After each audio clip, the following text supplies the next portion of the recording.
अभी भी जो एप्स्टीन फाइल्स आई है उसमें भी ऑकल्ट का मेंशन है। स्वॉर्ड लेके किसी के पैर काट दिए थे। जितने ज़्यादा पावरफुल पीपल तो ये चीज़ का हेल्प लेते हैं। बहुत सारे लोग लोअर एंटिटीज का पूजा करते हैं। सेक्युलर पार्टी करती हैं या कम्युनल पार्टी करती हैं। Huge amount of money is given, उस सोल को पकड़ के काम करवाया जाता है। काफी जगह है, मंदिरों है जहाँ पे विशेषतर पॉलिटिशियंस अनुष्ठान करवाते हैं अपने। इंडिया में तो ऐसा कोई व्यक्ति है नहीं जो पावरफुल है जो तंत्र इस्तेमाल नहीं करता, यूज नहीं करता। जैसे ट्रम्प, कुछ नेचर का ब्लेसिंग है या कुछ डेस्टिनी है, इस पोजीशन में पहुंचा है। करप्शन जैसे बहुत सारे मंदिरों में उत्तर भारत में है, बहुत सारे मंदिरों में आप जाएंगे तो आप पुजारी जो रहते हैं वहाँ पे।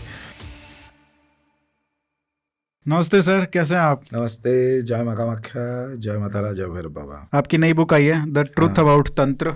मैं दिखा देता हूँ सबको। तंत्र के बारे में जो सच्चाई आप बताना चाह रहे हो, ट्रूथ अबाउट तंत्र, जी। तो लाई कौन बता रहा है? लाई नहीं है, एक पर्सपेक्टिव अलग है। काफ़ी लोगों को ये लगता है, जैसे एक बार हम लोगों ने डिस्कस किया था पहले भी, कि तंत्र मतलब कुछ तो जादू टोना हो रहा है, कुछ मैजिक हो रहा है, कुछ इधर जाके उधर कुछ समथिंग ऑफ द अदर। तो ये प्रॉब्लम ये है कि तंत्र के जो स्ट्रक्चर है, कोई भी तंत्र के पुस्तक आप ले लोगे तो उसमें पहले चैप्टर में आपको आएगा कि गुरु के बारे में, फिर शिष्य के बारे में, फिर दीक्षा का क्यों ज़रूरत है, फिर उसके बाद तंत्र के कितने आचार होते हैं, वेज ऑफ एटीट्यूड्स टुवर्ड्स तंत्र ऑफ द उपासका, और उसके बाद देवता, उसका मंत्र, साधना इत्यादि, और लास्ट में रहता है प्रयोग। ये प्रयोग एक इम्पॉर्टेंट पार्ट है। शक्ति अर्जन हुआ तो शक्ति को इस्तेमाल भी करना है, ऐसे सिर्फ बोलने से नहीं होगा कि मैं शक्तिशाली हूँ, तो लोगों को दिखना चाहिए कुछ तो हुआ है। तो अभी ह्यूमन टेंडेंसी जो होता है, ये सब चीज़ को पूरा स्ट्रक्चर को बाईपास करके लोगों में प्रयोग में सबसे ज़्यादा इंटरेस्ट है कि how do I go and do this. ये करूँगा, इधर से मैं स्विच ऑन करूँगा, उधर लाइट जल जाएगा, उधर मैजिक हो जाएगा। तो इसके चक्कर में एक मिसपरसेप्शन हुआ है, बहुत लोगों का है, काफ़ी दिनों से है, कि तंत्र मतलब कुछ तो मैजिक, कुछ जादू टोना, कुछ भूत प्रेत, कुछ इधर उधर ब्लैक मैजिक, डार्क मैजिक, ये मैजिक वो मैजिक, पता नहीं क्या क्या है। तो ये तंत्र नहीं है, ये पेरिफेरी ऑफ तंत्र है। यानी तंत्र के एक मेन स्ट्रीम है, एक मूल सेंट्रल प्रोसेस है, और प्रोसेस के इर्द गिर्द छोटे मोटे और जो चीज़ें, जो यानी एक बगीचा है, बगीचा के आसपास थोड़ा इधर उधर ये बन गया है, झाड़ी ये सब हो गया, तो ये वो सब है। तो कोई अगर साधना करना चाहता है तंत्र के हिसाब से, तंत्र मार्ग में चल के आगे जाना चाहता है, तो एक अंडरस्टैंडिंग होना बहुत ज़रूरी है कि वो पाथ क्या है actually, what is the ideal, what is the central path, क्या कारण है तंत्र के, क्यों तंत्र साधना करना चाहिए, ये बाकी साधना से अलग क्यों है, और ये शास्त्र के हिसाब से, पुस्तक के हिसाब से, ट्रेडिशन के हिसाब से what is the right way to do it. और ये क्लैरिटी जब उपासक के अंदर आता है, then only he can progress. उसको सिर्फ अगर लगता है कि तंत्र मतलब कोई एप्लीकेशन हो गया, ये हो गया, तो वो प्रोग्रेस नहीं कर पाएगा साधना में, और फिर उसका तो एक वो अपना ही एक जंगल है, तो अपने फंसता चला जाएगा। वो it is useful to a portion, but वो ही एम नहीं है। नेगेटिविटी जो फैली है तंत्र के बारे में, ये हमने शायद पिछली बार भी बात की थी कि ये एक तो उसका जो कॉलोनियल एस्पेक्ट है, जो रिसेंट हमारा जो विक्टोरियन मेंटेलिटी जो उन्होंने शेप की, उसके बारे में हमने बात की थी कि वहाँ से आता है, और आपने थोड़ा सा इस पुस्तक में भी मेंशन किया है वो कॉलोनियल रूट्स क्या हैं। बट इंटरेस्टिंग, वहाँ से जो जिनका आपने मेंशन किया है, उन्होंने जो ब्रिटिश ऑफिसर थे, उन्होंने वो तंत्र के बारे में इतना अच्छा उनका जो एक्सपीरियंस हुआ पर्सनल, वहाँ से उन्होंने क्यूरियोसिटी जागी और उसके बारे में तंत्र सीखा उन्होंने। तो बट एक फैसिनेशन जो है वेस्टर्न वाइट एलीट्स में हमेशा से रहा है तंत्र के बारे में, और अभी भी जो एप्स्टीन फाइल्स आई है उसमें भी ऑकल्ट का मेंशन है, प्रैक्टिसेस। एक वो स्वॉर्ड लेके किसी के पैर काट दिए थे, I think in front of George Bush जो पहले थे। तो इट्स मतलब उस टाइप की चीज़ें भी हमको, थोड़ा जो डार्क प्रैक्टिसेस हैं उस टाइप की चीज़ें हमको इसमें देखने को मिली हैं एप्स्टीन फाइल्स में। और बहुत लोगों ने वो कहा कि उन्होंने मंदिर बना रखा था वहाँ पे ब्लू एंड वाइट कलर का, उसमें भी बहुत अलग अलग चीज़ें चलती रहती थी। सो ये कैसे, ये जो फैसिनेशन है वहाँ पे और जो इसमें फाइल्स में आया है, कैसे देखते हो आप इसको? क्या ये वहीं है, सीमित है, या हर जगह ये ऐसा होता है, या एक सोसाइटी एक लेवल पे पहुंच जाती है उसके बाद ये हमको चीज़ें देखने को मिलती हैं कि हर जिसके पास पैसा आ गया, पावर आ गई, उसका अल्टीमेट जो है एम, वो जो आपने कहा प्रयोग, उस पे फोकस हो जाता है। फिर तंत्र का जो प्रयोग पार्ट है, एक ग्रीड जब आ जाता है कि मुझे और भी पैसा चाहिए, और भी पावर चाहिए, और भी इन्फ्लुएंस चाहिए, तो उसमें प्रयोग में इंटरेस्ट बहुत ज़्यादा हो जाता है। एक प्रयोग है, उसके पहले भी ये जानना ज़रूरी है कि एक बेसिक स्पिरिचुअल पर्सपेक्टिव से अगर बोला जाए तो पूरा यूनिवर्स का जो हम लोग the world that we live in, उसका स्ट्रक्चर कैसा है। एक तो ये फिजिकल वर्ल्ड है, उसके ऊपर है एक सूक्ष्म जगत है एस्ट्रल वर्ल्ड, और उसके ऊपर है एक स्पिरिचुअल वर्ल्ड, ठीक है, वो आध्यात्मिक जगत बोलो या डिवाइन प्लेन बोलो, जो भी आप नाम बोलो उसका। तो ये जो एस्ट्रल प्लेन है, एस्ट्रल प्लेन में हर तरह का चीज़ें हैं, all beings are in this astral plane. यानी इसमें छोटे एकदम ऊपर में एस्ट्रल प्लेन के जो सबसे ऊपर वाला स्तर होता है, उसमें होता है स्मॉल लेवल, स्मॉल गॉड्स, मतलब देवता के छोटे स्वरूप, ठीक है।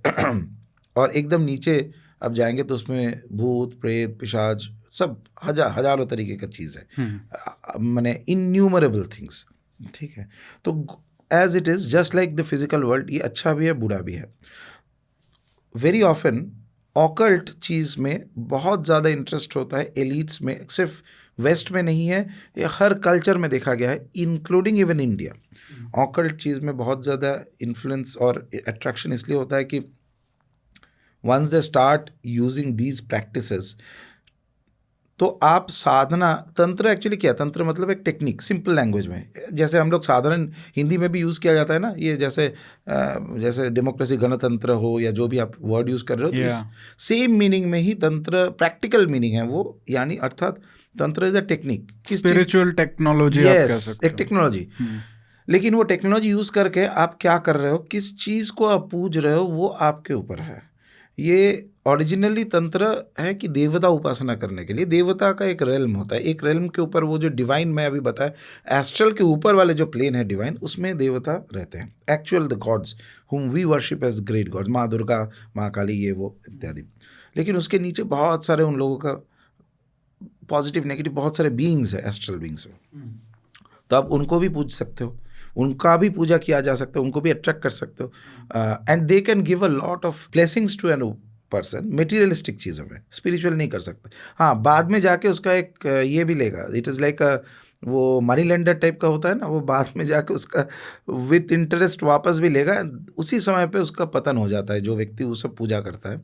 तो बेसिकली क्या होता है, ऑकल्ट का यूज़ एलिट्स में ये होता है कि to get access to these beings, ये कुछ भी हो सकता है, कोई बहुत तरह का, सिर्फ इंडिया में नहीं बाहर में भी है, सब जगह पे है। और उनके ट्रेडिशन अलग अलग हैं, ट्रेडिशन अपना अपना ट्रेडिशन है। इनफैक्ट एक समय पे मैं वेस्टर्न ऑकल्ट में भी कुछ मेरे कुछ जान पहचान के लोग थे जो I was learning some basic techniques, वो लोग यूज़ करते हैं, कुछ बीइंग्स वो लोग कॉल करते हैं एट्सेट्रा।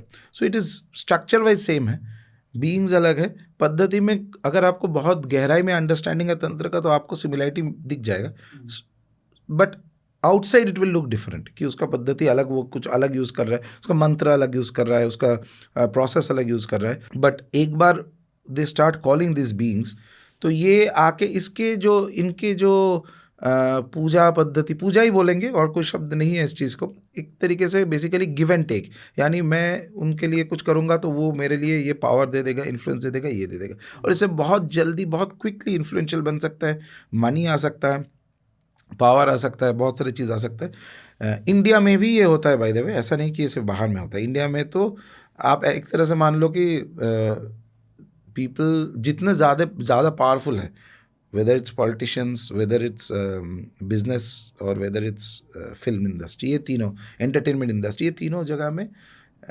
पावरफुल पीपल तो ये चीज़ का हेल्प लेते हैं। अच्छा, बाहर कुछ भी बोले, बाहर ये भक्ति सब अच्छा है, लेकिन when it comes to this they use these things, शायद इतना एक्सट्रीम नहीं, लेकिन नहीं, व्हाई नॉट, मतलब एक्सट्रीम भी करते ही होंगे कुछ लोग, कुछ तो करते हैं, I have heard many stories, लेकिन उसको तो मतलब ये किसी के थ्रू करवाते हैं जो तांत्रिक वगैरह होते हैं, हाँ, and they are detached from it. मतलब एप्स्टीन फाइल में तो ये था ना कि वो खुद ही कर रहे हैं सारी चीज़ें, उनके सामने हो रही हैं। तो एप्स्टीन फाइल्स का मुझे, I have not read it, I can not से एग्जैक्टली स्पेसिफिक नहीं बता सकता उसके बारे में, ज़्यादा ऊपर एक आइडिया है, बट ये सब चीज़ इंडिया में भी होता है, और बहुत सारे तरीके का चीज़ है। At the end of the day आपका इंटेंट क्या है, यानी intent is the most important thing. आप चाह रहे हो कि कुछ भी तरीके से मेरे को पावर मिल जाए, अच्छा ये तो एक एक्सट्रीम हो गया। और भी ये भी होता है कि बहुत सारे लोग लोअर एंटिटीज़ का पूजा करते हैं। लोअर एंटिटीज़ मतलब जिसको हम लोग कह सकते हैं भूत प्रेत या कुछ भी ऐसे तरीके का जो एंटिटी है, अच्छा। बहुत करते हैं। सेक्युलर पार्टी करती हैं या कम्युनल पार्टी करती हैं? सब इसमें इसमें इसमें इसमें कोई सेक्युलर नहीं है। सेकुलर नहीं है, अच्छा सब एक साथ है। जब काम करवाना होता है तो वो कुछ भी करते हैं। अच्छा। सेकुलर कुछ नहीं है, एंड वो लोग हैं जो कर देते हैं। क्या मतलब वो ऐसे, मतलब किसी रैंडम के पास तो जाते नहीं होंगे ऑब्वियसली, जैसे नहीं, वो एप्स्टीन फाइल्स में अपना नेटवर्क है, ऐसे उनका भी तांत्रिकों का नेटवर्क होगा ना, कि उन्हीं के ट्रस्टेड वालों लोगों के पास जाएं, ट्रस्टेड वाले ताकि वो किसी और को उसके through there will be contacts of people, अच्छा एंड वंस दे अप्रोच, फिर वो अपना प्राइस बताएगा। Obviously it is all money related, तो huge amount of money is given, और फिर after the money is given उसके बाद वो जाओ अपना प्रयोग करना है जो करना है। और प्रयोग मतलब ये है कि ये सब एंटिटी को यूज़ किया जाता है। तो ऐसे तांत्रिक रहते हैं जो इनका काम होता है, कहीं पे मृत्यु हो गया, किसी का अकाल मृत्यु हो गया या कोई वायलेंट डेथ हो गया, तो फिर उसको पकड़ के, उस सोल को पकड़ के उसको काम करवाया जाता है। So that those are things that are done. और फिर बाकी जो काम उस तांत्रिक से जो काम करने जाता है उसको पैसा दिया जाता है, फिर वो कर देता है। सो ये सब चीज़ जो है ये फ्रिंज पे चलता रहता है तंत्र के। क्या ये सिर्फ पॉलिटिकल या बिजनेस में और भी ज़्यादा? No, I mean in that sense कि क्या ये उन्हीं एंड के लिए होता है, या जैसे मान लीजिए कि मैं पावर में हूँ, दूसरा कोई अपोजिशन में है, तो ये पॉलिटिकल एंड हो गया मेरा कि भाई उसको पावर ना मिले उसके लिए कुछ, या भाई उसको खत्म कर दो, उसकी हेल्थ पे इफेक्ट आए, या उसके ये सब कुछ। It's not just political, it's personal also, everything is personal. अच्छा दुनिया में सब कुछ पर्सनल ही है, बिना पर्सनल के कुछ नहीं है। लेकिन ये जो शत्रु है मेरा, पॉलिटिकल एनिमी है या कुछ है, इसको फिर डाउन कर दो, इसका कुछ तो प्रॉब्लम कर दो, तो यही होता है प्रॉब्लम, ऐसे ही किया जाता है। और फिर ये एक तरह का दूसरे सिंपल वाला प्रयोग जो है वो तो बहुत ही किया जाता है, वो काफ़ी जगह है, मंदिरों हैं जहाँ पे विशेषतर पॉलिटिशियंस अनुष्ठान करवाते हैं अपने शत्रु को नीचे करवाने के लिए, शत्रु संहार के लिए इत्यादि। तो ये आपस में ही लगे हुए हैं, या क्या कोई ऐसा आपने देखा है किसी को कि भाई मुझे मतलब पाकिस्तान के ISI चीफ को उड़वाना है या पाकिस्तान का नाश कर दो, या फिर आपस में ही लगे रहते हैं? कोई ऐसा सुना है कि भाई देश के उत्थान के लिए किसी ने किया हो कि भाई तांत्रिकों को एंगेज किया, ऐसा हो जाए कि देश का उत्थान हो जाए, ट्रंप बीमार पड़ जाए, या ट्रंप के लूला लंगड़ा हो जाए, या उसका इम्पीचमेंट हो जाए, कुछ मतलब देश के लिए भी करते हैं या सिर्फ ऐसे ही? ये एक बार कोई किसी व्यक्ति को बहुत ज़्यादा फिजिकल मटेरियलिस्टिक रेल्म में पावर मिल जाता है, बहुत ज़्यादा पैसा मिल जाता है, एक्सट्रीम अमाउंट ऑफ, इन लोगों का जो पोजीशन रहता है, तो इसमें क्या आता है कि 24 आवर्स दिमाग में यही चलता है कि मेरा पोजीशन कैसे सिक्योर कर सकता हूँ मैं, ताकि कोई आके दूसरा ना ले ले। या कोई बिजनेस में है तो मैं how do I think of कि मेरा बिजनेस ठीक से कैसे चले, क्योंकि जितना आप ऊपर जाएंगे थ्रेट्स उतना आता ही रहेगा, ये नेचुरल है। ऊपर में कोई शांति से बैठता नहीं है, ऊपर में शांति है ही नहीं, नीचे ही शांति है। तो ऊपर में आपका समय नहीं रहेगा सोचने के लिए कि पाकिस्तान क्या कर रहा है, कि दूसरा कोई क्या कर रहा है, मुझे अपना कुर्सी बचाओ, अब मेरे अपना कुर्सी बचाना है। और वो मेरा, और उन लोगों को ऐसा ही है, खबर मिलता है कि अच्छा उसने कुछ प्रयोग किया है मेरे ऊपर, तो तुम भी करो फिर, और क्या, ये चलता रहता है। इट इज़ इंडिया में तो ऐसा कोई व्यक्ति है नहीं जो हायर लेवल का बात कर रहा हूँ, और साधारण इंसान का बात नहीं कर रहा हूँ, जो पावरफुल है, जो तंत्र इस्तेमाल नहीं करता, यूज़ नहीं करता, ऐसा है ही नहीं। चाहे बाहर को कितना भी हो, कितना भी गाना गाए कि मैं बस भक्ति भजन करता हूँ, एकदम सात्विक, सब करते हैं। क्रेजी।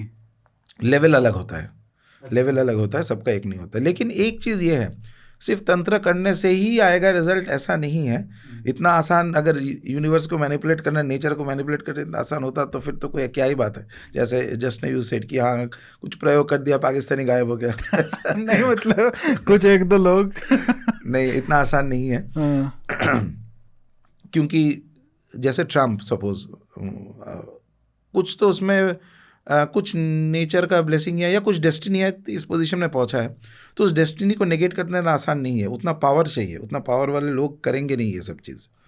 तो इवन जो ये अपने बीच में जो करते रहते हैं, not just politicians, even businessman also, ऐसा नहीं कि हर बार ये काम करता है, ठीक है, बट कोशिश किया जाता है एस्ट्रल प्लेन से अगर कुछ किया जाए etcetera, in order on a different note, in order to secure spiritually देश को अगर सिक्योर करना है तो बेस्ट ऑप्शन है कि मास स्केल में लोगों को जो प्रोटेक्टिव देवता उनका पूजा करना चाहिए। जैसे कि इन लास्ट 2-3 साल में थ्रू द कामाख्या भैरव उपासक फाउंडेशन हर अष्टमी तिथि में भैरव नाम मंत्र का जप बहुत लोग जो जुड़े हुए हैं हमारे साथ वो करते रहते हैं और वही संकल्प लेके कि देश का भला हो, देश का रक्षा हो, एट्सेट्रा। बाकी हर महीना करीब 40 मंदिरों में विशेष पूजा होता है, यही संकल्प लेके कि देश का धर्म का रक्षा हो, देश का रक्षा हो। ऐसे पूरा इंडिया में और नेपाल में भी 40 टेम्पल्स एवरी मंथ करवाते हैं। तो ऐसे करके अगर स्पिरिचुअली देश को सिक्योर करना है तो दिस इज़ द मेथड। कोई शॉर्टकट है ही नहीं। नेचर इज़ नॉट ए फूल कि यहाँ जाके कोई प्रयोग कर दिया वहाँ पे रिजल्ट आ जाएगा इतना आसानी से। सो स्पिरिचुअल पर्सपेक्टिव ये है कि आपका अगर कोई कष्ट हो रहा है, कोई आके आपको ट्रबल कर रहा है, ट्रम्प हो या जो भी हो, उसका कारण कहीं ना कहीं आपका कर्म भी है। तो उस कर्म को काटने के लिए आपको साधना करना पड़ेगा। और देश मतलब क्या होता है? देश is the collective of the people. पूरा जितने लोग हैं सबका टोटल कर्म जो है उसका बैलेंस शीट जो है वो है कंट्री। क्योंकि बिना लोगों के तो देश होता ही नहीं है, कुछ बैरन लैंड में कुछ देश नहीं है। तो इतने सारे ओवर पॉपुलेटेड कंट्री, इतना huge population of a country, इनका ये डेस्टिनी अगर आपको चेंज करना है तो you need a lot of people. एक साथ साधना करना पड़ेगा, एक मानसिकता का, एक मेंटलिटी लेके। तो आपने जैसे पिछली बार हमने बात की थी और आपने इस पुस्तक में भी लिखा है कि भारत का जिस तरीके से जिस दिशा में भारत जा रहा है, और ऐसा लग रहा है कि आपको पर्सनली कि भैरव बाबा का जो है वो मंदिरों का और चाहे लोगों का जो फॉलोइंग है वो उस तरफ बढ़ने वाला है, क्योंकि समय ऐसा आ रहा है कि वहाँ पे वो नेचुरली चीज़ होगी। और ये हमने पिछली बार भी डिस्कस किया था। तो क्या अभी जब पिछली बार से आज हम देखते हैं तो क्या ऐसा लग रहा है कि पॉजिटिव डायरेक्शन में आपके हिसाब से उस तरफ जा रही है चीज़ें? एकदम पॉजिटिव डायरेक्शन से जा रहा है।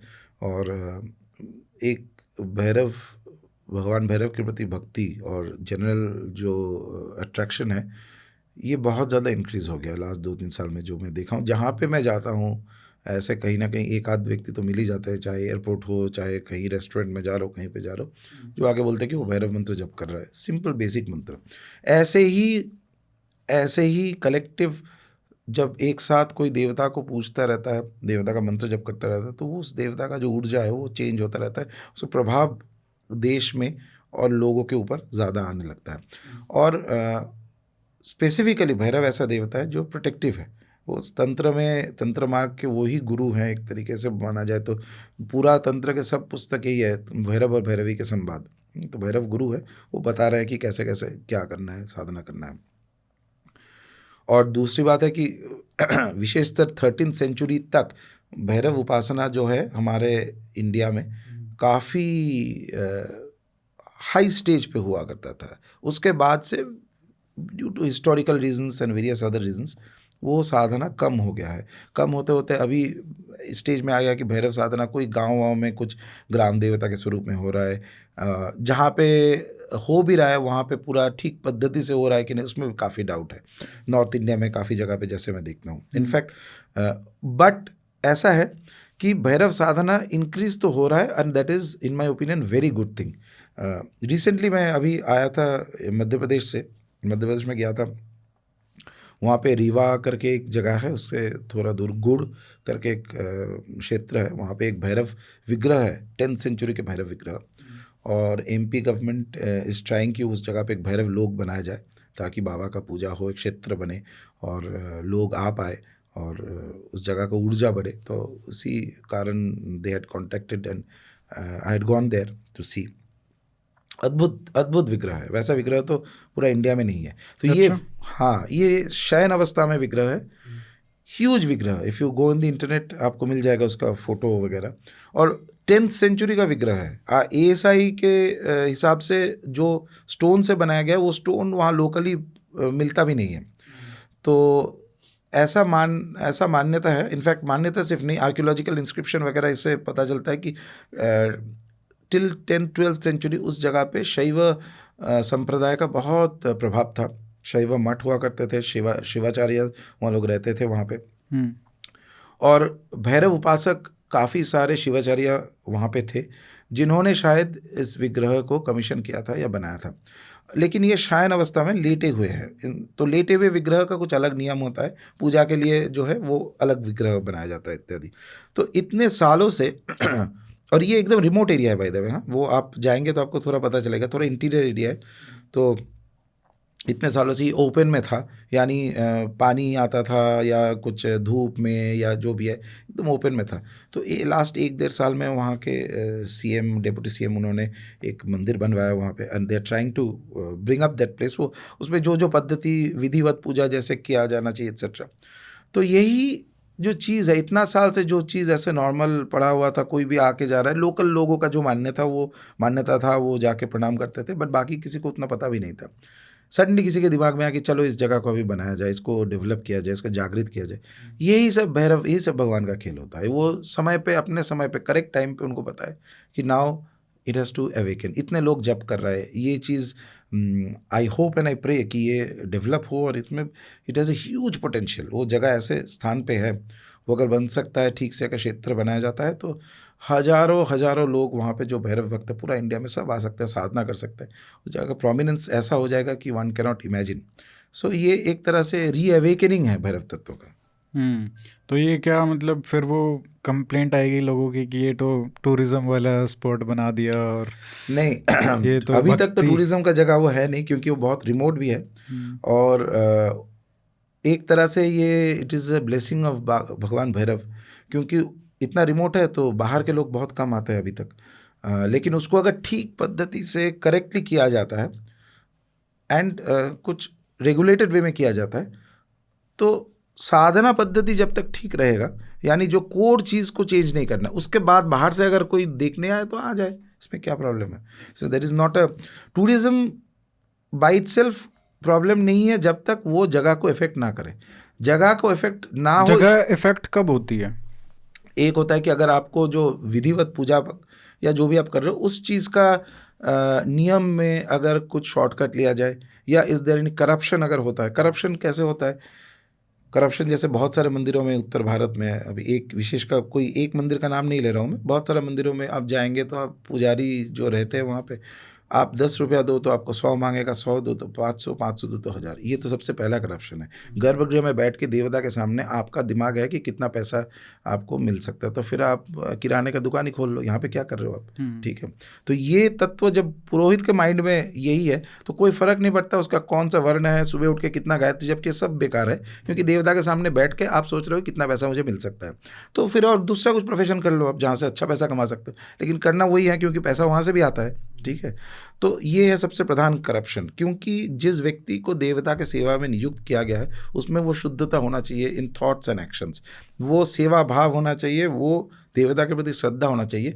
उसके देवता के सामने बैठ के कितना पैसा मिल रहा है वो थॉट नहीं होना चाहिए। अगर होता है तो वो करप्शन का स्टेज 1। अब इसमें कई लोग डिफेंड करते हैं कि भाई जो ये सारा जो इशू है ये इसलिए आता है क्योंकि सारा जो टेम्पल्स हैं जो सारे कंट्रोल में है वो सरकार के कंट्रोल में है। अब इसमें भी दो पक्ष हैं कि सरकार के कंट्रोल में होना चाहिए या मतलब प्रीस्ट क्लास के होना चाहिए या कम्युनिटी के में होना चाहिए। अब कम्युनिटी के कंट्रोल में कैसे होगा? क्या वोटिंग होगी उसके लिए? वोटिंग होगी तो और सत्यानाश होगा। तो क्या इसमें एक मॉडल हो सकता है जिसको हम इस पे डिबेट करें? क्योंकि ये तो क्लियर है कि सरकार के हाथ में नहीं होना चाहिए, ये तो हम सब लोग मानते हैं कहीं ना कहीं। लेकिन बात यहाँ पे आ जाती है फिर किसके कंट्रोल में होगा? क्या ये डेमोक्रेटिक कंट्रोल होगा? क्या ये जो जिसने मंदिर बनाया है उसी फैमिली के ट्रेडिशन में चलेगा? तो क्या होगा इसका? और जिस तरीके का करप्शन आप बता रहे हो, अगर उन्हीं के कंट्रोल में हो गया जो वहाँ पे बैठ के पैसे ले रहे हैं, फिर तो और करप्शन हो जाएगा। तो सॉल्यूशन क्या है? मुझे सोल्यूशन पता नहीं है, but let me just voice my thoughts. जो जैसे आपने डिस्क्राइब किया एकदम सही बात है कि पहला चीज़ है कि गवर्नमेंट के अंडर नहीं होना चाहिए, ये मैं एग्री करता हूँ, सबको एग्री करता है, इसमें कोई डाउट नहीं है, और ये फेयर भी है। बाकी रिलीजन्स का नहीं है तो हमारा क्यों होना चाहिए? लेकिन ऐसा भी ना हो कि यही चीज़ का जब डिस्कशन कुछ साल पहले आया था एक बार मेरे सामने, तो मैं ये चीज़ बोला था कि आप अगर कल, और मैं इंटरनेट हिंदू का बात नहीं कर रहा हूँ, नॉर्मल हिंदू जो है, कोई भी स्टेट का हो, आप एक वोटिंग आप ले लो और उनको बोलो कि हम सब मंदिर जो है यहाँ से क्या बोलते हैं इसको, स्टेट से निकाल के हम लोग जो है प्रीस्ट उनको देना चाहते हैं। मैं आपको गारंटी दे रहा हूँ 70% आपको ना वोट आएगा, क्योंकि सबका कहीं ना कहीं नेगेटिव इंप्रेशन हुआ है, कहीं ना कहीं जाके मंदिर में इधर जाने से उधर जाने से, और मेनली बिकॉज ऑफ मनी। या एक समय तो मैं ऐसा भी हुआ है कि कोई मंदिर में आप चले जाइए, पुरोहित जो है वो आपको अगर गर्भगृह में बुलाता है आपको डर लगेगा, क्योंकि अभी गर्भगृह बुलाने मतलब आपको प्रणाम करने नहीं देगा। अभी 500 रुपया निकालो, अभी 5,000 निकालो, अभी 10,000 निकालो, कुछ भी करो, ठीक है। तो ये एनवायरनमेंट इतना करप्टेड और पोल्यूटेड हो गए, it's like a mental stress on devotees. तो इसको जब तक आप चेंज नहीं कर पाएंगे तब कैसे आपका परिवर्तन कैसे होगा। लेकिन और भी चीज़ें हुआ है इसमें। एक ज़माने में, बहुत पुराना ज़माना हो सकता है, जहाँ पे हिंदू समाज में जो धर्म के जो आचार्य हुआ करते थे उनके एक इन्फ्लुएंस था, मतलब उनके शब्दों का एक महत्व था, साधारण लोग फॉलो करते थे। आज वो स्टेज निकल गया है। इवन शंकराचार्य भी कुछ बोलते हैं तो उनके जो भक्त है वो सुनते हैं, बाकी average people don't listen to him उतना। वो तो शंकराचार्य तो सरकार ही नहीं मानती है कि वो पूछते हैं कि तुमको किसने बनाया शंकराचार्य। तो ये भी एक क्राइसिस कहें या एक अपॉर्चुनिटी कहें हिंदू समाज में कि नए शंकराचार्य खड़े हो गए हैं। कोई आधे सरकारी शंकराचार्य हो गए, आधे नॉन सरकारी जो अपोजिशन के को लगता है कि उनके साथ खड़े हैं। तो ये पोलिटिसाइजेशन भी हो गया है। और शंकराचार्य का जो इंस्टीट्यूशन है वो भी एक तरीके से हिंदू मासेस में वो तो उतना महत्व नहीं रखता है। उनसे ज़्यादा बड़ी फॉलोइंग तो बहुत सारे संत महात्मा लेके बैठे हुए हैं।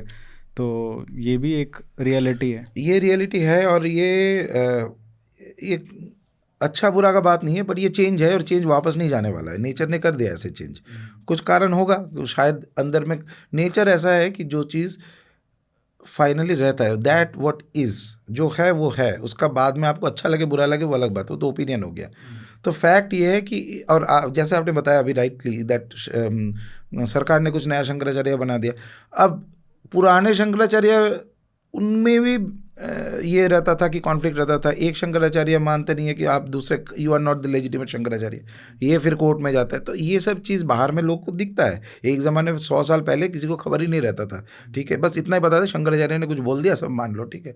आजकल एवरीथिंग इज़ इन पब्लिक। तो जजमेंट पब्लिक मतलब you are constantly being judged, आपको अच्छा लगे ना लगे, ये रियलिटी है। और ये चीज़ करवा दिया है नेचर ने, ठीक है।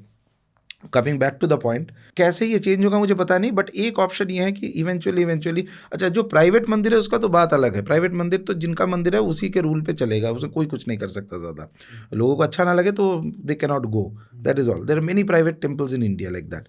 लेकिन पब्लिक मंदिर जो है इवेंचुअली ऐसा होना चाहिए कि इसके जो कमिटी होते हैं, ट्रस्ट बनते हैं इत्यादि जो भी बनते हैं, इसमें उस देवता का जो उपासक है उन लोगों को उसमें रहना चाहिए। ऐसे उपासक जिसको लगे एक्टिविटीज से बाय ऑब्जर्विंग कि उसमें ये मनी, ये सब चीज़ का भूख नहीं है, ग्रीड नहीं है, तभी जाके वो लोग पद्धति सेट कर पाएगा। जैसे साउथ में अभी भी होता है, केरला हर साल मैं जाता हूँ कुछ मंदिर दर्शन करने। हर मंदिर में एक तांत्री रहते हैं जो ओवरऑल पूजा का सब कुछ डिटरमिन करते हैं। यानी कितने बजे मंदिर खुलने वाला है, कितने बजे बंद होने वाला है, क्या होने वाला है, पद्धति, कितना नैवेद्य कैसे बनना चाहिए, किस दिन किस पूजा होना चाहिए, किस समय पे। तो उनके इस सिस्टम से पूरा चलता है, ठीक है। और कोई उसको वायलेट नहीं कर पाएगा, एवरीथिंग इज सेट। तो उसमें नियम ऐसा है कि जैसे वहाँ पे गर्भगृह के अंदर कोई नहीं जा सकता है, nobody is allowed. Commoner भी नहीं है, चाहे प्रेसिडेंट, प्राइम मिनिस्टर, कुछ भी हो जाए, गर्भगृह में जो अर्चना कर रहे हैं सिर्फ वो ही जा सकता है और कोई। नॉर्थ इंडिया में अलग ही है ना, वीआईपी के लिए अलग रूल है, वीआईपी लाइन भी अलग है। और दूसरी बात है कि सिर्फ वो नहीं, वीआईपी लाइन, वीआईपी रूल से भी इम्पोर्टेंट चीज़ है कि आप गर्भगृह में जो जा रहे हो, आप अंदर में एक शुद्ध, गर्भगृह में जाना मतलब क्या, आप में वो ऊर्जा होना चाहिए, उस देवता का जो पद्धति है, जो साधना है, जो ऊर्जा है, वो आप में रिफ्लेक्ट होना चाहिए। यानी आप अगर वो आचार फॉलो नहीं कर पा रहे हो, आचार मीन्स लाइफस्टाइल आता है क्यों? क्योंकि वो जो मंत्र आप जप कर रहे हो, जिसका साधना कर रहे हो, उसका जो शक्ति है वो आपके अंदर रहेगा। लाइफस्टाइल मतलब डिसिप्लिन जो फॉलो नहीं कर पाएगा वो शक्ति नहीं रहेगा। तो वैसे व्यक्ति देवता के गर्भगृह में जब आता है तो उस जगह थोड़ा पोल्यूटेड हो जाता है। That is why the idea, जब आजकल पूरा नॉर्थ इंडिया में होता है स्पर्श दर्शन शिवलिंग में, आप कभी कभी फ़ोटो देखना कैसे कि एक बार 10 मिनट 15 मिनट का स्पर्श दर्शन होता है। तो जैसे बाबा विश्वनाथ के ऊपर लगता है कि मतलब वो फ्री में कुछ मिल रहा है, सब जाके एकदम अटैक मोड पे चले जाते हैं। तो आधा लोग जो स्पर्श कर रहे हैं उन पता नहीं खाना खा के आए, हाथ धोया है कि नहीं धोया है, क्या है। तो दैट करप्ट्स एनवायरनमेंट वहाँ पर। तो ये बस एक एग्जांपल दे रहा हूँ, लेकिन ये चेंज करना बहुत मुश्किल है। मुश्किल इसलिए है कि एक मंदिर में मुझे पता है एक बार ऐसे प्रपोजल दिया गया था कि स्पर्श दर्शन बंद कर दो, लेकिन प्रपोजल को एकदम स्टॉप कर दिया गया। स्टॉप किया था किन्होंने? प्रीस्ट्स, क्योंकि तो वहां से मलाई आती है, तो हाँ, उसको कैसे बंद उसे कर कैसे सकते बंद हैं? करें? तो तो यहाँ ये करप्शन के एग्जाम्पल्स हैं सारे, कहीं ये ना सब कहीं। करप्शन के स्पिरिचुअल करप्शंस, और यही स्पिरिचुअल करप्शन जब बढ़ता जाता है एक लिमिट के बाहर चला जाता है। मेरा पर्सपेक्टिव सिर्फ स्पिरिचुअल है, बाकी हिस्ट्री सोसाइटी ये सेकेंडरी है। मैं जैसा देखता हूँ कि पहले एक स्पिरिचुअल कारण होता है, बाकी उसका रिफ्लेक्शन में इवेंट्स होता है हिस्ट्री में, सोसाइटी में। तो एक हर देवता का जो विग्रह है वहाँ पे सेट किया हुआ है, जहाँ पे जैसे एक एग्जांपल दे रहा हूँ कि कोई एक देवता का विग्रह किसी ने बनाया और कहीं से आप कुछ सामान चोरी करके, सपोज समबडी कोई कहीं से कुछ चोरी करके वो देवता को देता है, ठीक है, एक मुकुट दे दिया, एक तलवार दे दिया, एक हीरा दे दिया। वो चोरी किया हुआ चीज़ है, उसका पहले ही कर्म खराब है उस चीज़ का, तो कभी ना कभी जाके वो भी वहीं से चोरी होगा। समबडी द अदर, जिस दिन समय ग्रह खराब जाएगा, जिस दिन बैलेंस ऑफ कर्मा एकदम बिगड़ जाएगा और देवता बोलेंगे कि मुझे अभी प्रोटेक्ट नहीं करना है इस जगह को, तो कोई आएगा इधर से, कोई घोड़ी आ गया, ये आ गया, वो आ गया, तोड़ता सब ये करके वो जो सामान है लूट के निकल गया। ठीक है, this is how spiritual corruption happens. और ये जो चीज़ है गर्भगृह में, जो ये एक किराने के दुकान जैसा, किराने के दुकान में भी थोड़ा सा डिसिप्लिन रहता है। मैंने बड़े मंदिरों में तो मैं क्या ही बताऊँ, मतलब कामाख्या में मैं देखा हूँ, गर्भगृह में बैठा हुआ है, कोई 50 दिया, बोले 500 दो, 500 नहीं 1000 दो, कुछ भी चल रहा है, लिमिटलेस। तो जिसका माइंड इतना ही पैसे में है, तो वो क्या देवता का सेवा करेगा? ट्रू। तो धीरे धीरे ये एक्यूमुलेट होता जाएगा, होते होते एक समय पे उसका रिएक्शन तो आता है। तो ये चीज़ सेट करने का एक ही तरीका है, बाद में अगर होता है, अभी तो नहीं होगा, 50 साल बाद, 100 साल बाद कभी मंदिर के जो रूल्स रेगुलेशंस, जो कमिटी है, मंदिर सरकार से वापस लेना चाहिए, लेकिन it should be given to people जो उस देवता के उपासक है, यानी जिसको सिर्फ उपासना से मतलब है, जिसको पैसा का कुछ परा नहीं है, ये सब नहीं चाहिए। They can set the rules कि क्या होना चाहिए, नहीं होना चाहिए। और हर गर्भगृह, जितना गर्भगृह, उसमें से तो दान पेटी गर्भगृह से आप निकाल दो। जैसे मंदिर में आप जाते हो दर्शन करने, आपको लेदर का कुछ नॉर्मल नियम होता है ज़्यादातर मंदिर में कि लेदर का कुछ सामान आपके शरीर में नहीं रहना चाहिए। तो मनी बैग भी छोड़ दो, आप बाहर रख दो, हुंडी आप बाहर, आप दान पेटी रख दो, वहाँ पे जितना देना है दे दो। लेकिन गर्भगृह के अंदर मनी बैग निकाल के आप 5 रुपया दो, 10 रुपया दो, it looks so cheap and so terrible. मैंने इसको तो, और एवरीबडी, जितने साधारण हिंदू है, सबको ये एक्सपीरियंस हुआ होगा कहीं ना कहीं। चाहे आप कामाख्या चले जाइए, चाहे आप काशी चले जाइए, एकदम बराबर है इस चीज़ में। बाकी पात अलग है, देवता अलग है, लेकिन ये एक चीज़ में एकदम समानता है। तो ये तो हो गया करप्शन, जिससे जो वो स्थान है वो करप्ट होता है। एक दूसरा बहुत बड़ी प्रॉब्लम है, वो है कि लोगों को पता ही नहीं है कि जो पद्धति है उसके अकॉर्डिंग वो रिचुअल्स ही फॉलो नहीं कर रहे हैं उस मंदिर में। तो ये भी बहुत बड़ा प्रॉब्लम है। चाहे आप कह रहे हो कि चलो भैरव बाबा के मंदिर बहुत सारे बन जाएंगे, लेकिन एक प्रॉब्लम आएगी कि क्या उसको लोग फॉलो कर पाएंगे? क्या वहाँ पे जो बंदा बैठा है, पुरोहित बैठा है, वो अच्छे से फॉलो करेगा उन सब चीज़ों को? अब आप बताओ कि आज जो हो रहा है, आज जितने भी भैरव बाबा के मंदिर हैं, क्या किसी मंदिर में भी ढंग से पूजा पाठ होता है तंत्र के हिसाब से? एक शब्द का आंसर है तो नहीं, एक में भी नहीं होता है। उत्तर भारत में तो कहीं पे नहीं, इवन बनारस में भी नहीं होता है। क्योंकि यही है हिस्टोरिकल रीज़न। एक है कि भैरव उपासना 13th सेंचुरी के बाद से जो है वो फ्रिंज में चला गया। एक फ्रिंज में पूरा इंडिया ही 13th सेंचुरी तक, पूरा उत्तर भारत में, चाहे पंजाब हो चाहे बंगाल हो, सबसे प्रधान उपासना पद्धति देवता था शंकर भगवान। और उनके शैव सिद्धांत हो या पाशुपत शैविज्म हो, जो भी है, ये सब के बहुत सारे स्ट्रीम्स, धारा संप्रदाय रहा करता था। और ये सब मठ सेंट्रिक था, यानी मठ हुआ करता था, मठ में शिवाचार्य लोग रहते थे। और इसमें प्रधान चीज़ ये होता है दीक्षा, दीक्षा के आधार पे, शिव दीक्षा के आधार पे साधना होता था। एक बार इन्वेशंस हुआ, मठ खत्म हो गया, तो 50 साल के अंदर ये जो पूरा ज्ञान है ये भी खत्म हो गया, क्योंकि साधारण लोगों के पास था नहीं। ये जो लोग वो मठ में ही, जो सन्यासी या जो शिवाचार्य लोग रहते थे, वो लोग के पास रहता था। They used to give it to the ordinary people. फिर वो राजगुरु भी बनते थे, फिर बाकी मंदिरों में क्या आचार रहना चाहिए, कैसे देवता का पूजा होना चाहिए, पूरा चीज़ कंट्रोल यहीं से होता था।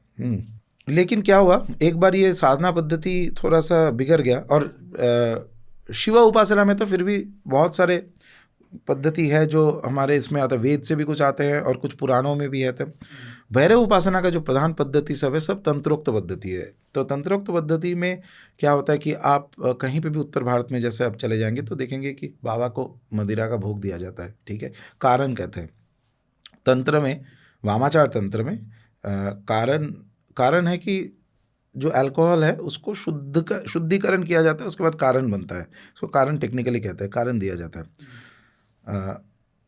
तंत्र के नियम है कि आप डायरेक्ट नहीं देना है, यानी आप दुकान से खरीद के स्ट्रेट आप नहीं चढ़ा सकते, उसके ऊपर पूजा होता है, पूजा होके 3 उसमें कट्स रहता है, उसको हटाया जाता है, फिर आनंद भैरव का पूजा होता है और देवी का पूजा होता है, कुछ और पद्धति होता है, और वो भी जिसका दीक्षा है, तंत्र दीक्षा है, वही कर सकता है, ऐसे लोग नहीं कर सकते। और उसके बाद उसको चढ़ाया जाता है, दिया जाता है भोग के स्वरूप में। कहीं पे भी भैरव मंदिर में इवन जो पुरोहित है उनको भी पता नहीं है ये सिस्टम, वो लोकाचार है, यानी हम तो ऐसे ही करते हैं, आता है वो डायरेक्टली दिया जाता है। इसमें ऐसा नहीं कि कुछ नेगेटिव प्रभाव होगा। भैरव बाबा जो है, बाबा इज कंपैशनेट ऑल्सो, जागृत देवता है, लेकिन जितना पावर हो सकता है पूरा भैरव साधना में, उसको आपको 1% 20% तक मिलेगा, उससे ज़्यादा नहीं। क्यों? तंत्र का नियम है, तंत्र मतलब टेक्निक क्यों हम लोग यूज़ करते हैं कि आप जो साधना कर रहे हो उसका एनर्जी और बढ़ जाएगा। जो तंत्र के देवता हैं उनको तंत्र पद्धति से जब पूजा जाता है तो उनका होल ऊर्जा एकदम बदल जाता है। और नहीं तो भक्ति भाव से, भक्ति मतलब ऐसे तरह का भक्ति, कुछ मेरा काम अटक गया है, बाबा थोड़ा कुछ कर दो, 1 बॉटल चढ़ा दिया वहाँ पे, ये भक्ति मार्ग का पूजा मैं मानता हूँ, साधारण भक्ति, शुद्ध भक्ति भी नहीं। लेकिन उत्तर भारत में मैं तो कभी देखा नहीं हूँ कि ज़्यादातर जगह पे जितना मैं अभी तक गया हूँ कि वो तंत्र पद्धति आता भी है किसी को, ऐसे ही जाके दिया जाता है। ये मेरा this is not my place to tell, please जो अपना चल रहा है उनका चलने दो, मैं झगड़ा भी नहीं करना, नहीं जाना है। परंतु आगे जाके मुझे I hope and I pray, और इसीलिए मैं जो भैरव मंदिर का काम चालू कर रहा हूँ और 3-4 जगह में अभी इस साल समथिंग कॉन्क्रीट विल स्टार्ट, तो वहाँ पे ये सब पद्धति फॉलो करते हुए तभी पूजा होगा। और सिर्फ पद्धति नहीं, पद्धति तो एक चीज़, तो ये तो एक ऑफरिंग हो गया, उसके बाद जो भी भैरव का स्वरूप है, अष्ट भैरव हो, काल भैरव हो, इनके साथ इनके परिवार देवता होता है, पूरा मंडल होता है, इन सब का पूजा भी होना चाहिए तंत्रोक्त तो उपाय में। कुछ नहीं होता है, जस्ट एक कुछ तो भैरव है वहाँ पे, बाबा का बस नाम दे के, और मंत्र जब आता है तो वटुक भैरव का मंत्र किया जाता है सब जगह पे। तो एक जैसे कुछ तो खिचड़ी पद्धति, लोकाचार सब मिला के कुछ चलता है। इसमें देवता का एनर्जी उस पीक तक नहीं जाता है, कभी नहीं जाएगा। 1-2 साल पहले मैं एक वराही मंदिर गया था जो हल्द्वानी से थोड़ा बाहर है, एक जंगल में, एक पहाड़ में चढ़ना पड़ता है, जो लोग लोकल्स है वो लोग बता पाएंगे। जाना थोड़ा मुश्किल है क्योंकि वो रोड डिफ़िकल्ट है थोड़ा, और गाड़ी मतलब नॉर्मल गाड़ी नहीं जाती है, वो दूसरा गाड़ी। अद्भुत एक विग्रह है वराही देवी का, जो उत्तर भारत में तो वैसे ही वराही नहीं मिलता है, वो जंगल में ऐसे लगेगा कि बौद्ध टाइम के वराही है, एकदम ब्यूटीफुल एंड पावरफुल। और एक काली, माँ काली का भी ये है। तो it was very nice, location wise, जगह वाइज अद्भुत है। लेकिन प्रॉब्लम ये है कि वो जो मुझे लगा था उस समय पे, और मेरे साथ मेरे एक गुरु जो हैं वो भी वहाँ पे थे उस समय पे, उनको भी लेके गया था मैं। पूजा का पद्धति वही भक्ति भाव से हो रहा है, ठीक है, तंत्र पद्धति से नहीं हो रहा है। वराही देवी तंत्र की देवी है, इनको जब तक आप तंत्र के पद्धति से, आप जैसे शास्त्र में दिया है उस पद्धति से आप पूजा नहीं करेंगे तो उसका पावर वैसे आएगा ही नहीं। हाँ, उसके बावजूद भी कुछ पावर आएगा, 10% आपको आ जाएगा, लेकिन ओरिजिनली अगर ठीक पद्धति से किया जाता है तो वो दैट विल गो टू 60-70%। इसीलिए ये पद्धति दिया गया है सब। और ये प्रॉब्लम उत्तर भारत में सिर्फ भैरव मंदिर में नहीं, काफ़ी देवी मंदिरों में भी है, तंत्र के भक्ति भाग से पूजा होता है। तो कि इसका एक तो रूट कोज ये है ना कि जो नॉर्थ इंडिया है उसमें जो भक्ति रेवोल्यूशन जो हुआ था वो उस समय से तब तक वही भाव जो है वो एक तरीके से कह सकते हो कि मेजॉरिटी में वो वही है, उसको उनके लिए जो पूजा प्रार्थना है वो वही है, भक्ति के अलावा वो नहीं जानते कुछ और। हाँ, तो इसीलिए इसमें मेरा 2 ओपिनियन, एक है कि जो साधारण लोग भक्ति भाव से पूजा कर रहे हैं उससे कोई प्रॉब्लम नहीं है, क्योंकि उनको पता ही नहीं है क्या कर सकते हैं, इतना एटलीस्ट पूजा तो कर रहे हैं, दैट इज गुड। लेकिन जो पुरोहित है उनको जानना चाहिए, पुरोहित भी ऐसे ही हैं। हाँ, तब तो प्रॉब्लम वहाँ पे कि पुरोहित भी वही है, पुरोहित को भी पता नहीं है, क्योंकि वो पुरोहित वाले जो आपने कहा कि जिस तरीके से जो इंस्टीट्यूशंस थे, जो इंस्टीट्यूशनल मेमोरी थी, जो एक तरीके से मठ होते थे और जो वहाँ पे सब चीज़ें सिखाई जाती थी, जहाँ पे स्टूडेंट्स को ट्रेन किया जाता था, वो कहाँ है? वो अब वो ख़त्म हो गया। तो अब जैसे जो आम लोग हैं वही तो जाके पुरोहित बन रहे हैं, और जो पुरोहित बन रहे हैं फिर वो ऐसे ही 5 रुपए की बजाय 10 रुपए, 10 की बजाय 50 रुपए, वो उसी में उनका ध्यान रहेगा।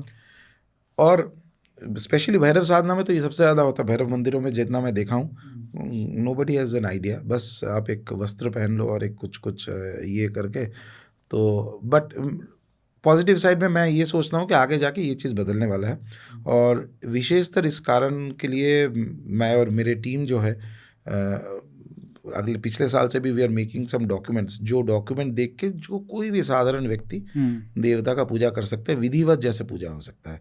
और अभी तक भैरव बाबा का डॉक्यूमेंट नहीं बना है, बट बहुत सारा, जैसे कुछ माँ कामाख्या का एक सिंपल पद्धति से, बाकी दुर्गा का तो एक पूजा का एक सिस्टमेटाइज्ड वे होना चाहिए, और फिर उसका डॉक्यूमेंट जो है डॉक्यूमेंट करके so that there are people who can do those pujas, और ऐसे ही करते हुए वो चीज़ आगे बढ़ेगा और पीपल कैन लर्न।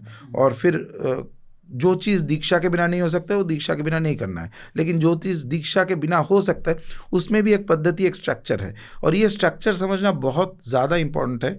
ज़्यादातर लोगों को स्ट्रक्चर भी समझ में नहीं आता है, बस विदाउट नोइंग। जैसे तंत्र में कोई प्रवेश कर रहा है तो क्या, कौन सा चीज़ कितने आचार है, कौन से स्टेज के बाद कौन से स्टेज आता है, किसका महत्व क्या है, ये without understanding the full path, एक रोड मैप आपको चाहिए। रोड मैप अगर नहीं होता है तो फिर आप भटकते रहते हो, इधर इस बाबा के पास, उस बाबा के पास, ये चमत्कार हो गया, वो चमत्कार हो गया।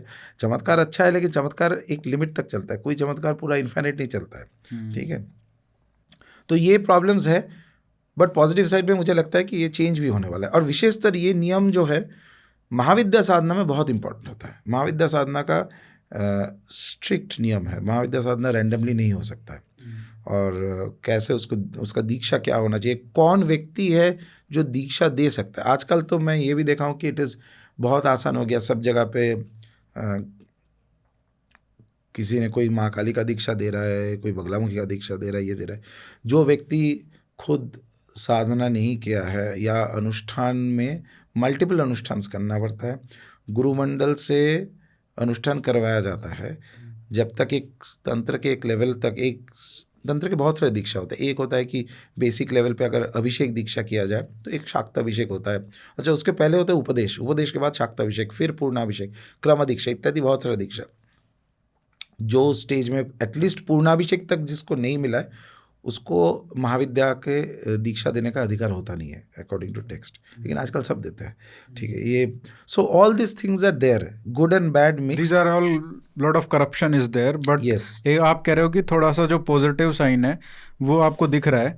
और अभी जैसे ये इस तरीके के लोग जो तैयार होंगे, जो इंटरेस्ट लेंगे, जो वो बनेंगे, अब वो उपासक भी बनेंगे, अब वो पुरोहित भी बनेंगे, क्योंकि फिर जो वो उस टाइप के जो लोग अब मंदिरों में जाएंगे तो वो पूजा पाठ भी अच्छे से करेंगे। तो हाउ डू यू सी कि, और ये हमने पिछली बार भी बात की थी कि आने वाले समय में, और ये अभी भी जिस तरीके से समय बदल रहा है, भैरव बाबा की बहुत जो प्रसिद्धि है वो बढ़ने वाली है। और ये हमने देखा है कि मतलब जैसे आपने कहा कि शैव परंपरा जो है नॉर्थ इंडिया में कितनी स्ट्रॉन्ग थी 1000 साल पहले, राइट। और अभी अगर आप देखें, जब ये सब हुआ, भक्ति मूवमेंट आई, उसके बाद किस तरीके से राम जी का, कृष्ण जी का, उनका बहुत वैभव बढ़ा।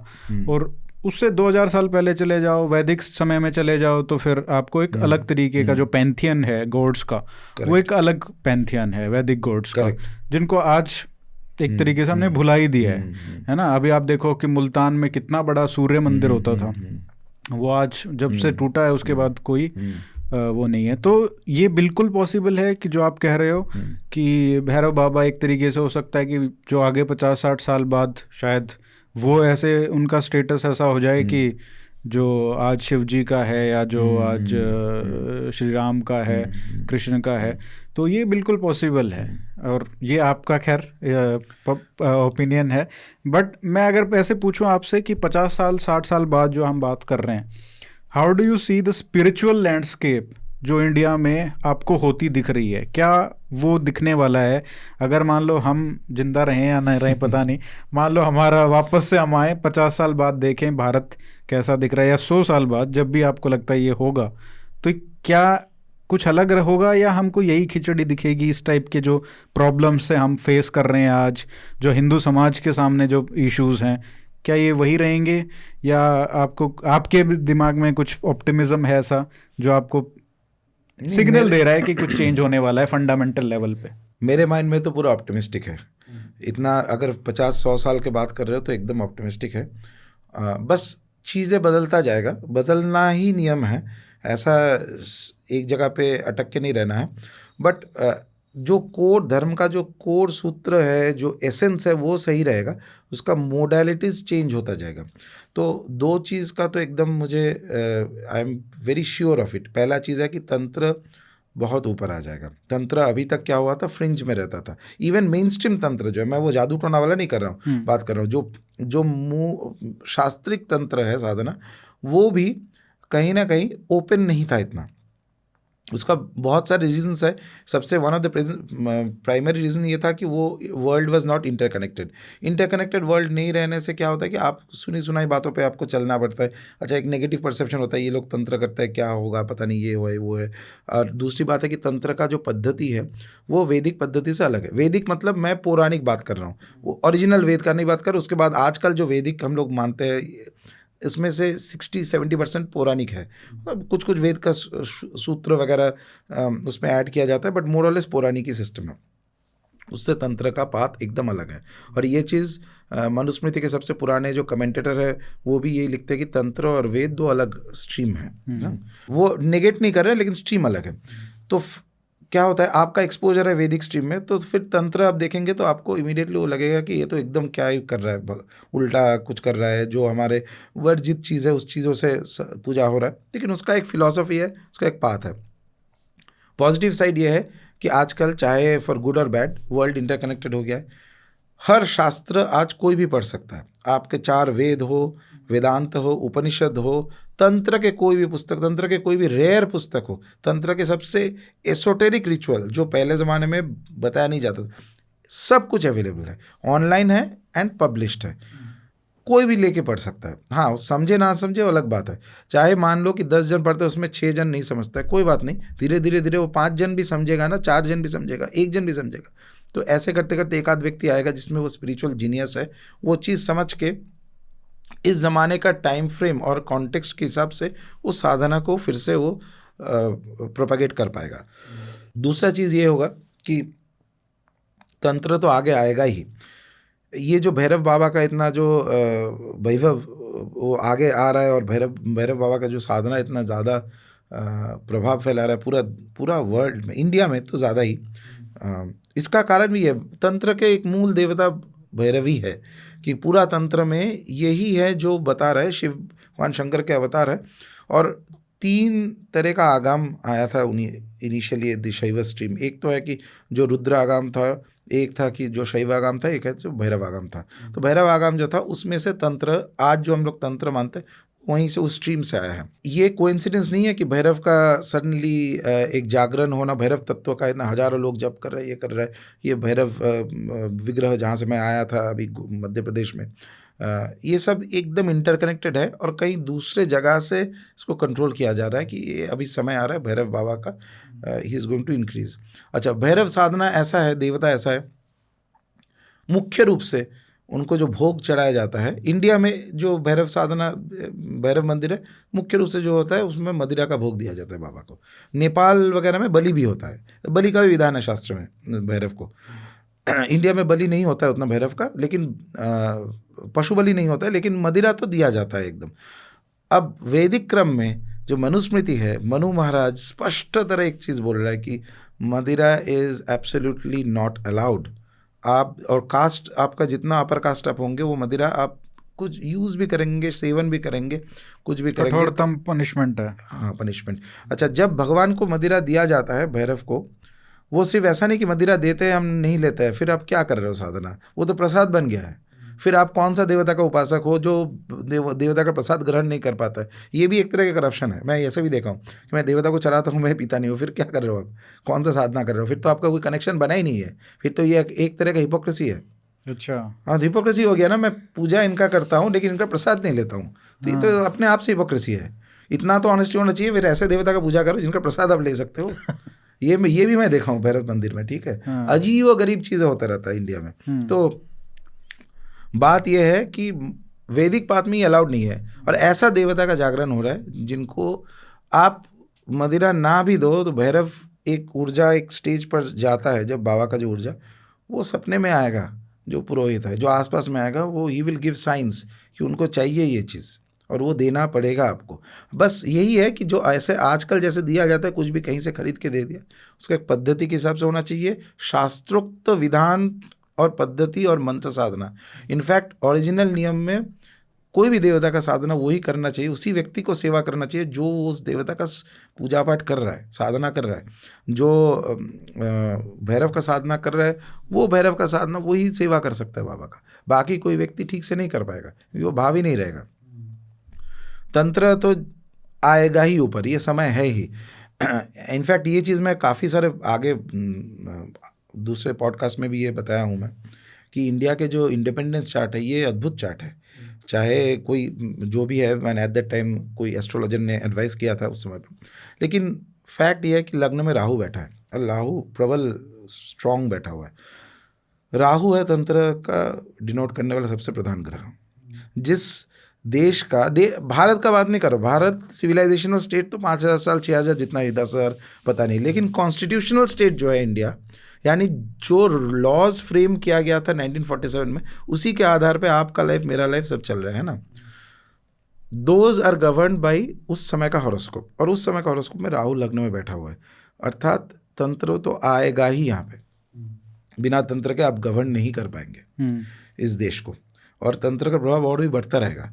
कुछ सालों 50 साल के अंदर आप देखेंगे tantra will increase to a terrific state, और साधारण लोग, जो मेरा इच्छा है कि इवेंचुअली ऐसा स्टेट आए कि एवरेज लोगों में तंत्र के प्रति भ्रम निकल जाए और एक साधारण सरल और स्पष्ट तरीके से उन लोगों को समझ में आए कि तंत्र का साधना कैसे करना है, तंत्रोक्त पद्धति से देवता का साधना करना है। कोई मैजिक नहीं है, कोई मिरेकल नहीं है, कोई यहाँ पे स्विच ऑन हो गया, लाइट जल गया, भूत प्रेत गई, सब नहीं है, सब बकवास साइड कर दो। एकदम पद्धति है, टेक्निक है। It is the technique of worshipping deities fit for Kaliyuga, that is what tantra is. और ये चीज़ आगे बढ़ने वाला है। सेकेंडरी और एक चीज़ होने वाला है, थोड़ा कॉन्ट्रोवर्शियल लगेगा लोगों को। कोई बातों में कोई पूछता है कि मेरा ओपिनियन क्या है कास्ट सिस्टम के बारे में, तो मेरा ओपिनियन है कि कोई ओपिनियन नहीं है, क्योंकि ये ऑलरेडी डेथ बेड पे बैठा हुआ है। ये तो जाएगा 50 साल में, कोई इसको बचा नहीं सकता, सब तरीके से जाएगा। लोअर कास्ट का भी जो अभी ये है एंटेगोनिज्म है, और एक ये है ना कि अपर कास्ट ऐसे कर रहा है, जो कर रहा है, पॉलिटिकल फ्यूलिंग है, ये सब है। पॉलिटिक्स के अंदर नहीं जा रहा हूँ, मुझे पॉलिटिक्स में ज़्यादा ये नहीं है। और रिचुअल स्पेस में भी जो एक प्योरिटी, कास्ट प्योरिटी का मेंटेन किया जाता है, धीरे धीरे वो सब भी निकल जाएगा ऑलरेडी। बट कैसे निकलेगा? अभी तो जैसे जिस तरीके के रूल्स आ रहे हैं, यूजीसी का लेके आए, और आरक्षण बढ़ता ही जा रहा है लेकिन हर चीज़ में। कोर्ट ने तो रुकवा दिया ना वो। तो एक तरह से अब देखिए, ये रूल आया, ठीक है, जो भी है, what ever reason the government, शायद गवर्नमेंट, मुझे तो लगता है कभी कभी ये गवर्नमेंट, हमारे जो गवर्नमेंट है उसका बायां हाथ क्या कर रहा है दाहिने को पता नहीं है, अपने आप से चलता रहता है। इंटेंट खराब नहीं है, लेकिन एग्जीक्यूशन नहीं, इंटेंट तो बहुत खराब है इसमें। पता नहीं मुझे, नहीं, मैं तो बता रहा हूँ आपको, ये तो बहुत खतरनाक लो है। इंटेंट एक्चुअली में ऐसा है कि हाँ, बहुत हार्मफुल इंटेंट है। और इनको वही जो बात है ना, इनको जो दाएं हाथ कौन करवा रहा है उस दाएं हाथ से, और कौन, इसको पता ही नहीं कि क्या चल रहा है, तो वो बहुत सत्य बात है। हाँ, नहीं, मुझे ऐसा लगा कि शायद इतने ब्यूरोक्रेसी है, कहीं गलती से हो गया उन लोगों ने, देखा नहीं होगा। ना, बहुत सोच समझ के, क्योंकि एक एक क्लोज बहुत सोच समझ के, ऐसे कास्टिस्ट क्लोज हैं कि मतलब उससे तो खतरनाक कुछ है ही नहीं। दीज थिंग्स, ये 4-5 साल तक ये सब चलेगा। मैं 50 साल का बात कर रहा हूँ तो कुछ नहीं रहेगा ये सब, मेरे हिसाब से, इन माई ओपिनियन। देश का एक जो फाउंडेशन है, धर्म का जो फाउंडेशन है, वो है देवता के प्रति भक्ति, वो आएगा। ये चीज़ अभी तक फ्रॉम द मीडियावेल एरा अच्छा, 4 वर्ण का जो है वो तो पहले से ही बात है, इसमें कोई डाउट नहीं है, लेकिन मीडियावेल एरा थोड़ा रिजिड बन गया ये चीज़, और जितना ग्रंथ मीडियावेल एरा में कास्ट के ऊपर लिखा गया ये करना है ये नहीं करना है, वो ऐसा है कि कोई भी एक फ्री माइंड से कोई पढ़े तो उसको लगेगा कि ये पॉसिबल तभी है, चाहे आप फॉलो भी करना चाहते हो तभी फॉलो कर पाएंगे जब तक आप एक गांव में रहते हो जहाँ पे 50, 100, 200 घर से ज़्यादा नहीं है। एक शहर में आके ये संभव ही नहीं है फॉलो करना, चाहते हुए भी नहीं कर पाएंगे, फिर आपको जॉब छोड़ना पड़ेगा, आपको कहीं बाहर आप आज ज़्यादातर लोग जब क्या हुआ कि अभी माइग्रेशन शहर में होता है, ठीक है, और टायर 2 सिटीज़ भी टायर 1 बनना चाहता है, फैसिलिटीज़ चाहिए, सब चाहिए, अच्छी बात है, इसमें कोई नेगेटिव कुछ नहीं है। आप जॉब इंटरव्यू में जाते हो, जो इंटरव्यू बंदा आपका ले रहा है उसका क्या कास्ट है, आप जब काम करने बैठते हो क्यूबिकल में के पास जो बंदा बैठा है उसका क्या कास्ट है, आप जब एक साथ टिफ़िन खा रहे हो, कैफेटेरिया होता है, क्या कास्ट है पास वाले बंदे का, जो ऑफिस बॉय होता है जो पानी भर रहा है, चाय भर रहा है, पता नहीं क्या जूस जो भी जिस ऑफिस में देता है, या आपका एक टीम लंच होता है, सो कौन सा कास्ट है किसको क्या पता है। नहीं, कास्ट सिस्टम उस तरीके से अगर एनालाइज करें कि 2000 साल पहले आप जो ले जाओ, गांव है, कोई मोबिलिटी नहीं है, आप हाँ। एक दूसरे जा नहीं सकते, कोई यूनिवर्सिटीज़ नहीं है जहाँ पे आप जाके कोर्स कर लो, तो कहाँ से सब सीखोगे, कहाँ से आपका जीवन यापन Correct. होगा। तो वही है कि जो आपका फैमिली में जो चल आपके पिताजी को पता है वही आप सीख लो, जो आपके फैमिली को पता है वो आप सीख लो, वही उससे, और किसी को जाना नहीं है क्योंकि लिमिटेड जॉब्स हैं, ऐसा नहीं है कि ग्रोथ हो रही है जॉब्स में, है ना, कोई नई चीज़ें आ रही है। 2000 साल तक कोई इनोवेशन नहीं हुआ उस सेंस में कि एक कुछ नया आ गया एआई तो उसने पूरे पिछले वाली को बर्बाद कर दिया। सबकी जो 2000 साल पहले थी वही 1500 में भी थी, ठीक है ना, जॉब्स, तो वो सब स्टेबिलिटी कैसे होगी। तो पूरा फोकस जो मुझे लगता है कि कास्ट सिस्टम का अगर आप उससे एनालाइज करें कि स्टेबिलिटी एंड ऑर्डर वो कैसे मेंटेन रहे, और हालांकि उसके बाद फिर वही है कि कौन सा काम छोटा बड़ा, उसमें फिर गड़बड़ हुई, क्योंकि ना तो वैसे अगर देखा जाए फाइनेंशियली अगर हम जाएं तो एग्रीकल्चर जो है वो कोई बहुत ही इंसेंटिव नहीं था उसको करने का, क्योंकि इसलिए सारा जंगल पड़ा था। अब ये बात अलग है कि आज ज़मीन के रेट बढ़ गए तो आप उसको बोल दो कि agriculture was a privilege, but कोई नहीं करना चाहता था। अभी जो आप देखो ट्रेड जो करते थे, जो लोहार था, जो काठ का काम करते थे, कुम्हार थे, उनको तो स्टेबल इनकम थी। एग्रीकल्चर में तो सबसे ज़्यादा टैक्स भी लगता था, और जो आर्मीज आती थी वो लूट भी ले जाती थी खाने पीने के लिए अपने लोगों के लिए, तो उनका कोई प्रिविलेज नहीं था। लेकिन आज आप देखो जिसके पास भी लैंड है वो प्रिविलेज्ड हो गया। तो ये हमको आज के हिसाब से फिर वो 2000 साल वाला दूसरा कॉन्टेक्स्ट, दूसरा सिस्टम, उसको क्यों जज कर रहे हैं। तो ये नहीं, वही वो जजमेंट तो खत्म ही है, लेकिन अभी भी जहाँ पे उसका तो मैं बोल ही रहा हूँ वो तो फिनिश, दैट इज़ ओवर। लेकिन ये जो नया जो टाइम्स जो बदल गया है, इसमें मेरा कास्ट के हिसाब से, मैंने इन द सेंस कि कास्ट सिस्टम अगर मैं एनालाइज करता हूँ, I am only doing from the spiritual perspective. बाकी सोसाइटी में इसका जो रिपरकशन है वो अपने आप से धीरे धीरे टेपर डाउन कर जाएगा मेरे हिसाब से। अच्छा, लेकिन फंडामेंटली जो है एक आइडिया ये था, और अभी भी है बहुत सारे क्वार्टर्स में, कि धर्म का जो फाउंडेशन है it is based on the वर्ण व्यवस्था। ये चीज़ भी बदल जाएगा इन 50-100 ईयर्स, अपने आप से बदल जाएगा। इसी के कॉन्टेक्स्ट में मैं बता रहा था कि जब वर्ण व्यवस्था पीक में था, तो आज के ज़माने में ऑफिस में जब आप काम करते हो, जो एनवायरनमेंट में आप जैसे काम करते हो ये फॉलो करेंगे तो वो वायलेशन। हाँ, एग्जैक्टली। तो ये अपने आप से गया है, क्योंकि इकोनॉमिक प्रेशर है, जो भी है इत्यादि है। अब आप देखो समुद्र पार करना है भी धर्म भ्रष्ट था। करेक्ट। आजकल देखो सबसे ज्यादा भव्य मंदिर कहाँ बन रहे हैं, समुद्रों पार बन रहे हैं ना, दुबई में बन गया, और उधर अमेरिका में इतने बड़े बड़े मंदिर बन रहे हैं, स्टैचूज बन रहे हैं। तो ये तो अलग मतलब सिचुएशन हो रही है वो। So that is why I think कि एक होगा। इवन तंत्र के हिसाब से आप देखो कि सोसाइटी जब कोई भी नियम बनाता है एक कॉन्टेक्स्ट के हिसाब से बनाया जाता है, कि ऐसा हवा में नहीं आता। जो इवन दो कि जो अब हम शास्त्र लिखा जाता है, शास्त्र में ये एक स्टाइल है लिखने का कि अच्छा शिव पार्वती का संवाद हो रहा था, आपको लगेगा कौन, तो मतलब दूसरे प्लेन से ये बात आ रहा है, प्लेन से ही आ रहा है, लेकिन उसमें एक हिस्टोरिकल कॉन्टेक्स्ट भी है। तंत्र के सबसे पुराने जो पुस्तक है, जैसे कुलार्णव और इत्यादि जो पुस्तक, उसमें काफ़ी सारे स्टेटमेंट्स ऐसे मिलते हैं जो वर्ण के थोड़ा सा मानेंगे तो ऐसे देख सकते हो, इंटरप्रेट कर सकते हो कि थोड़ा वर्ण व्यवस्था के अगेंस्ट, स्पिरिचुअल पर्सपेक्टिव से बात करें, सोसाइटल पर्सपेक्टिव नहीं। तो ये जस्ट अष्टपाश लगा दिया तंत्र में कि एक उपासक का 8 पाश है, चेन्स है जो उसको अटक के रखता है। उसमें से एक इम्पॉर्टेंट होता है जाति, कुल, ये सब चीज़। तो बोल रहा है कि इसको आपको ट्रांसेंड करना है अगर आपको आगे जाना है। ये लेकिन वैदिक सिस्टम से अलग है। वैदिक सिस्टम में बोल रहा है कि नहीं, वर्ण व्यवस्था ही पूरा धर्म का नींव है, और वो भी मिडिल एज में जो वैदिक सिस्टम्स डेवलप किया गया इत्यादि।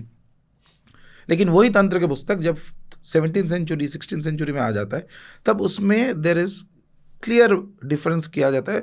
जो ब्राह्मण कास्ट में वो ऐसे साधना करेगा, जो क्षत्रिय वैसे साधना करेगा, जो शूद्र है वैसे साधना करेगा।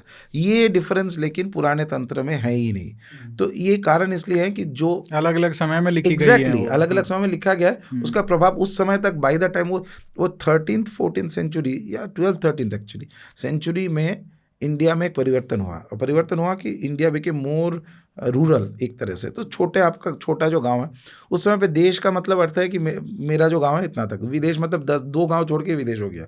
हाँ, तो छोटे से स्मॉल आपके जो डोमेन है उस तक सीमित है। उसमें आप 100-1000 रूल आप फॉलो कर सकते हो। इधर नहीं देखना, उधर नहीं खाना खाना, उधर नहीं बैठना, इधर नहीं करना।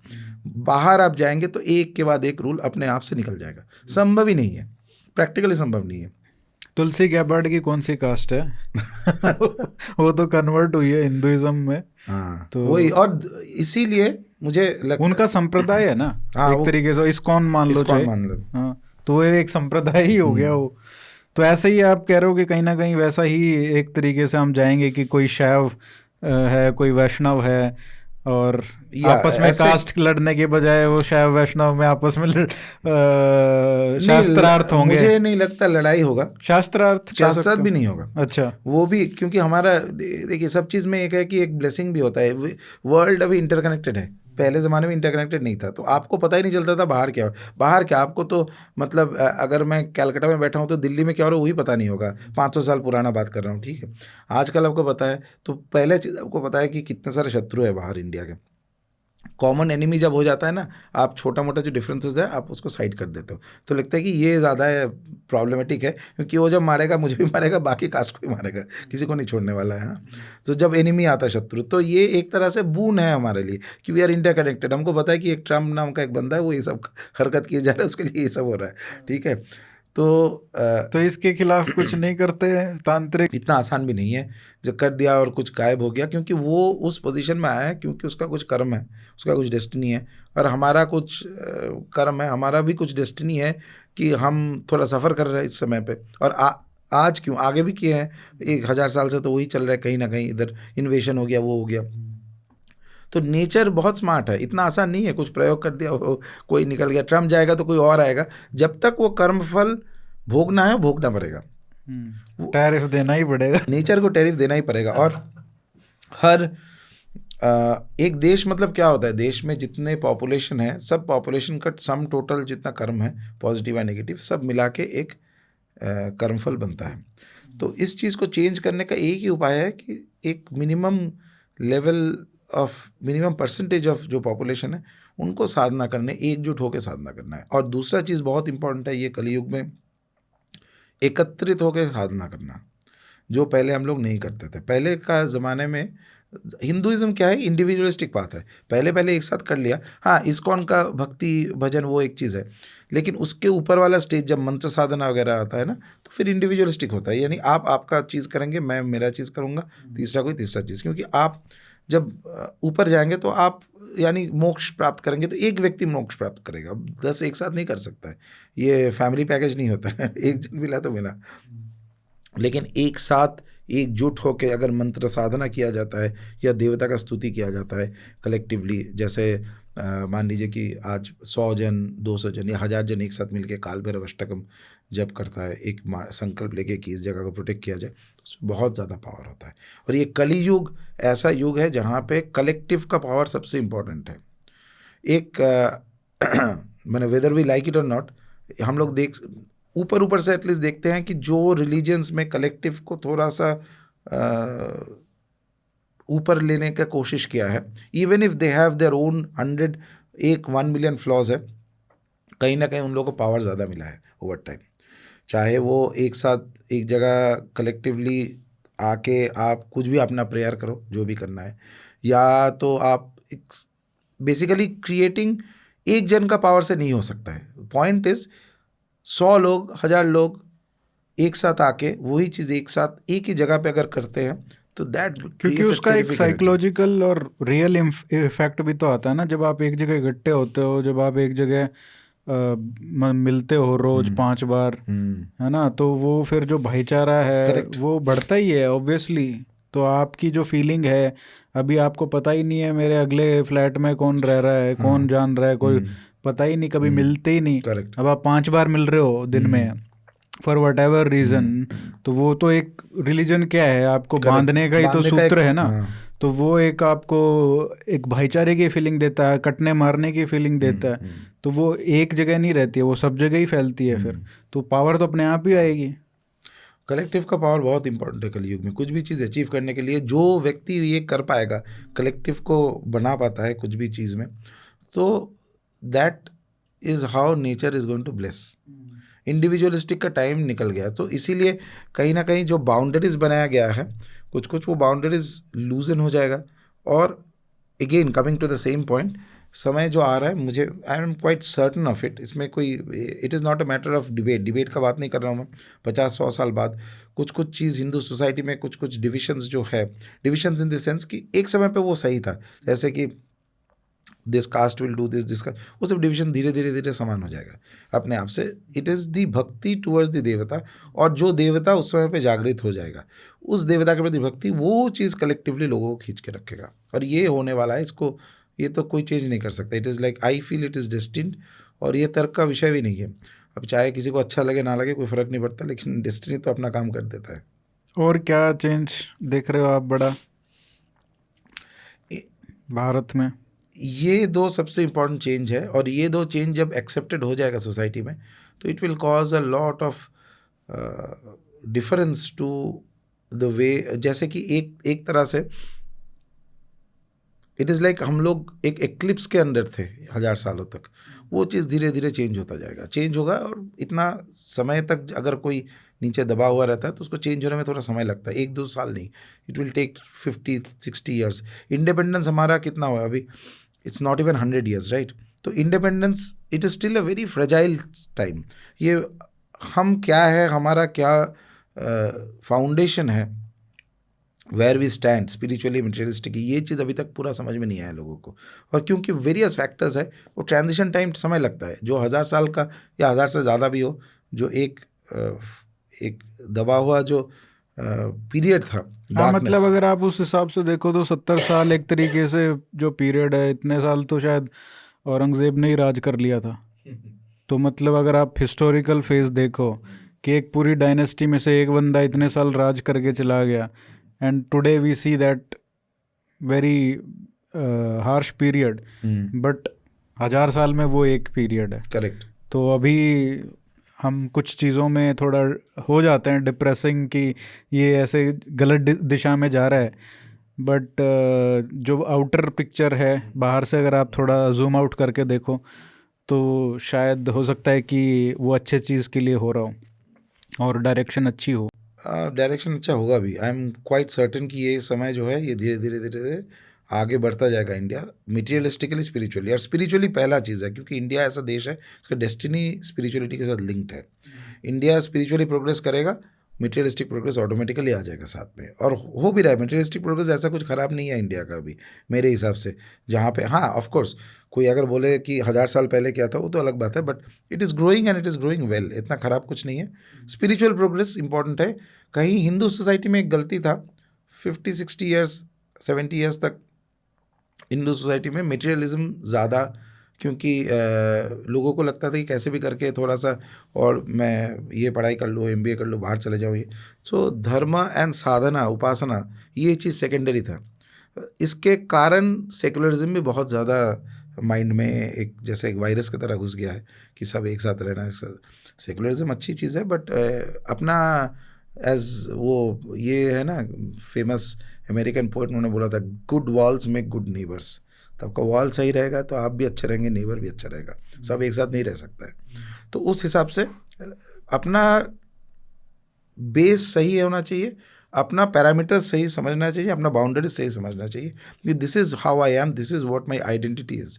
और वो आइडेंटिटी का बेसिस है धर्म, धर्म का बेसिस है देवता उपासना। जो कर्म की बात की आपने, कर्म फल होता है, सभी लोगों का जो कर्म है वो देश का कर्म फल बनता है।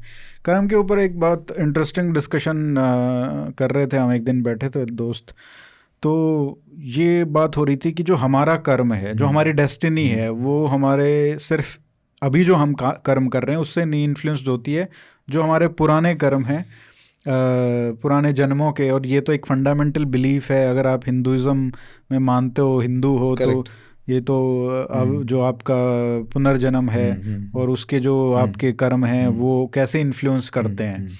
तो बात आती है कि ये तो बहुत ही अनफेयर है कि जो हमें अभी कॉन्शियसनेस ही नहीं है कि क्या हमने गलत किया या सही किया, और उसके कर्म एक तरीके से हमको आज भी इन्फ्लुएंस कर रहे हैं, हमारी डेस्टिनी को इन्फ्लुएंस कर रहे हैं। और ये ज्योतिष का भी बहुत बड़ा पार्ट है। और एक ये आता है कि सिर्फ हम ये भी कहते हैं कि भाई ऐसा भी हो सकता है कि जो हमारे पितृ हैं उनके जो कर्म हैं वो भी हमको आ सकते हैं। तो ये तो बहुत ही गलत सिस्टम है कि जो हमारे हाथ में नहीं है तो वो कैसे हमको इन्फ्लुएंस कर रहा है। ये तो अनफॉर्चुनेट है। हमारे हाथ में नहीं है, ये शब्द को पहले थोड़ा सा एनालाइज करना पड़ेगा। ये आता है क्योंकि हमारा बिलीफ है दैट एक तरह से एक अजीब तरीके का इक्वलिटी में हम लोग बिलीव करते हैं कि we are capable of everything and we have the right to everything. अर्थात आज मोदी जी कुछ प्लेन में जाके कहीं जा रहे हैं अपने इसमें, तो हम बोल सकते हैं हमें भी चाहिए वैसा।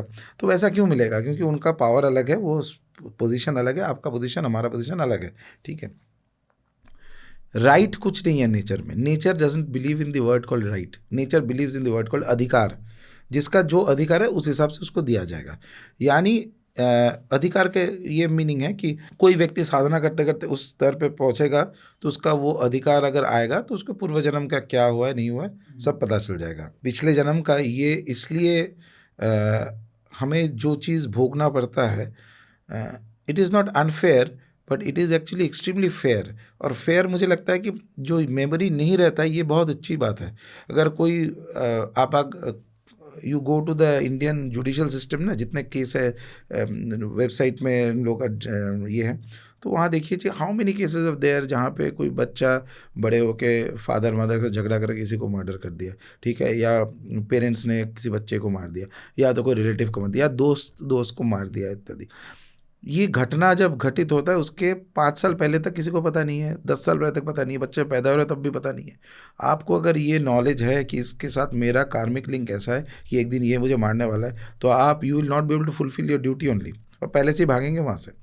तो नेचर पूरा सिस्टम बिगड़ जाएगा। आपका नियम ये है, you are going to get, जैसे आपने कर्म किया उसका जो रिएक्शन है उसका एक रिएक्शन आपको मिलने वाला है, पहली बात है। दूसरी बात है वो इसी जन्म में क्यों नहीं निपटा रहा, क्योंकि इतने सारे कर्म किया गया कि एक बार में खत्म नहीं होगा ना, पाइपलाइन बहुत लंबा है।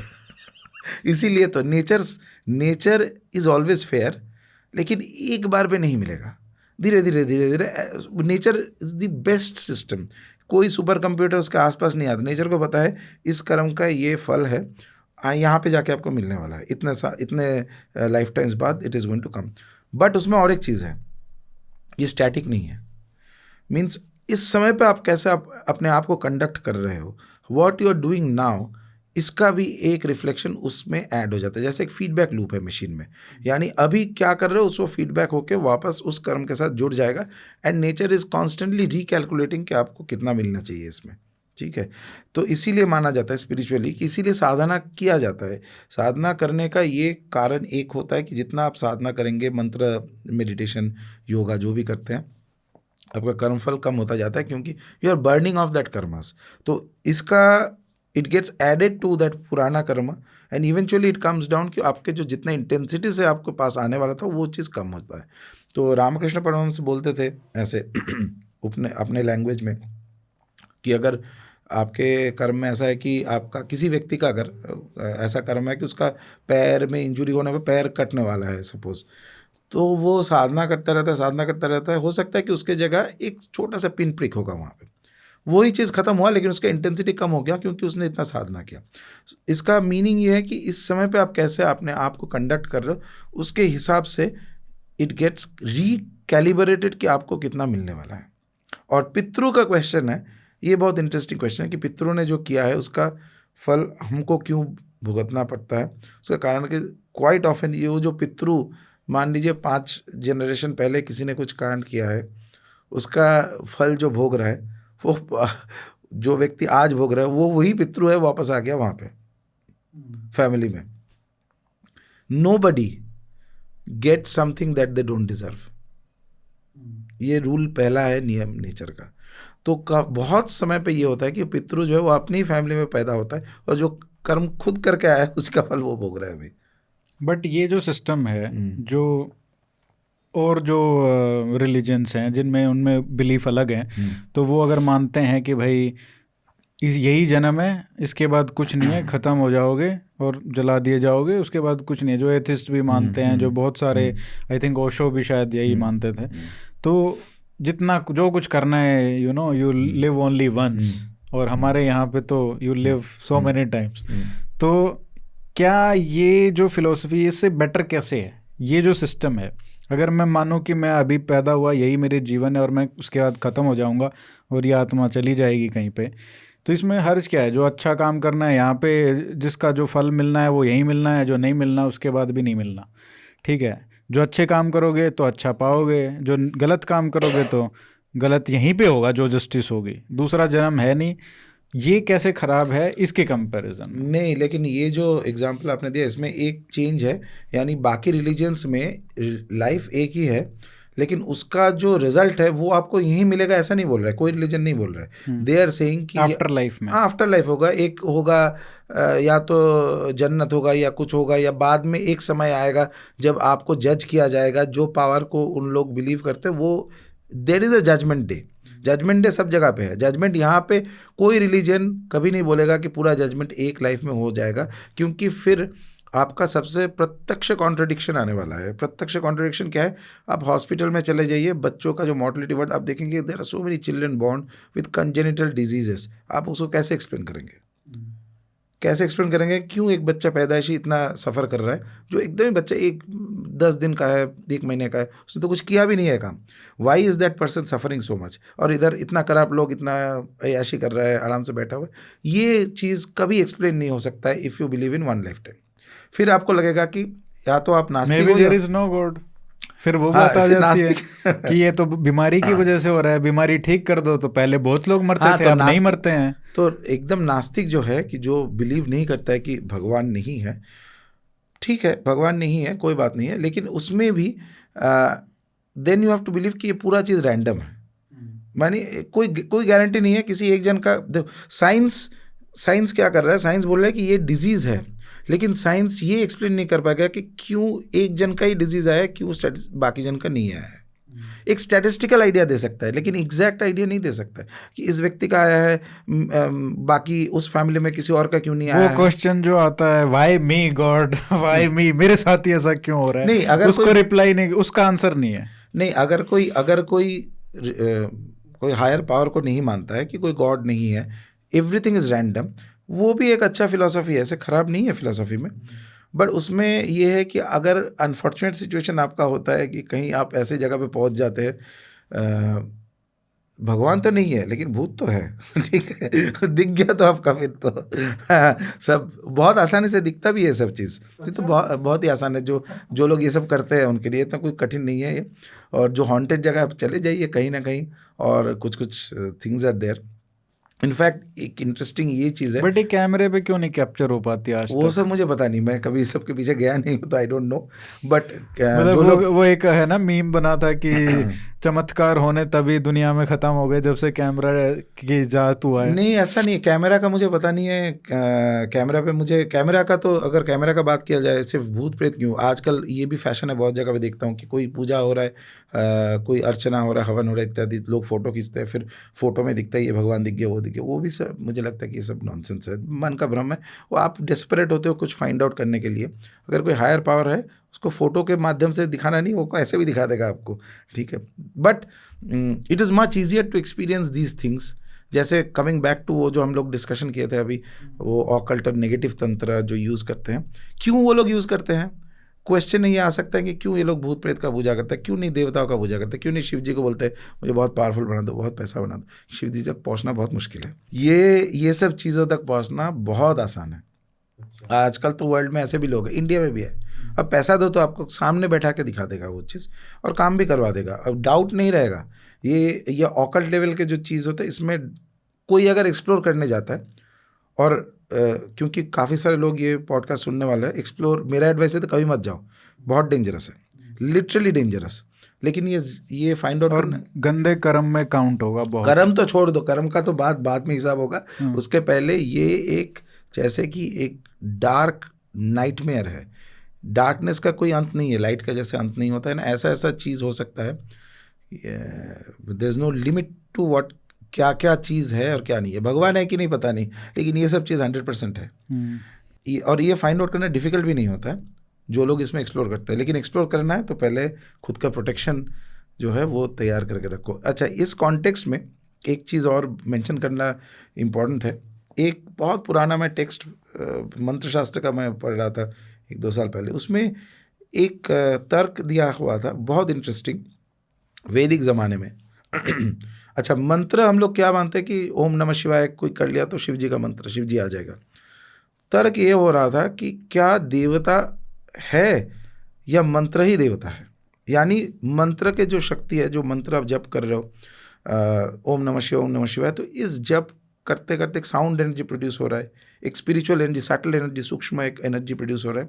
ये एनर्जी का जो पैटर्न है यही देवता है और यही, इसी में सब पावर है। जो भी पावर आप मानते हो कि शिव के अंदर है, जो भी मानते हो कि एग्जैक्टली ये भी मेरा एक सवाल है कि मंत्र की जो शक्ति है वो कहाँ से आ रही है।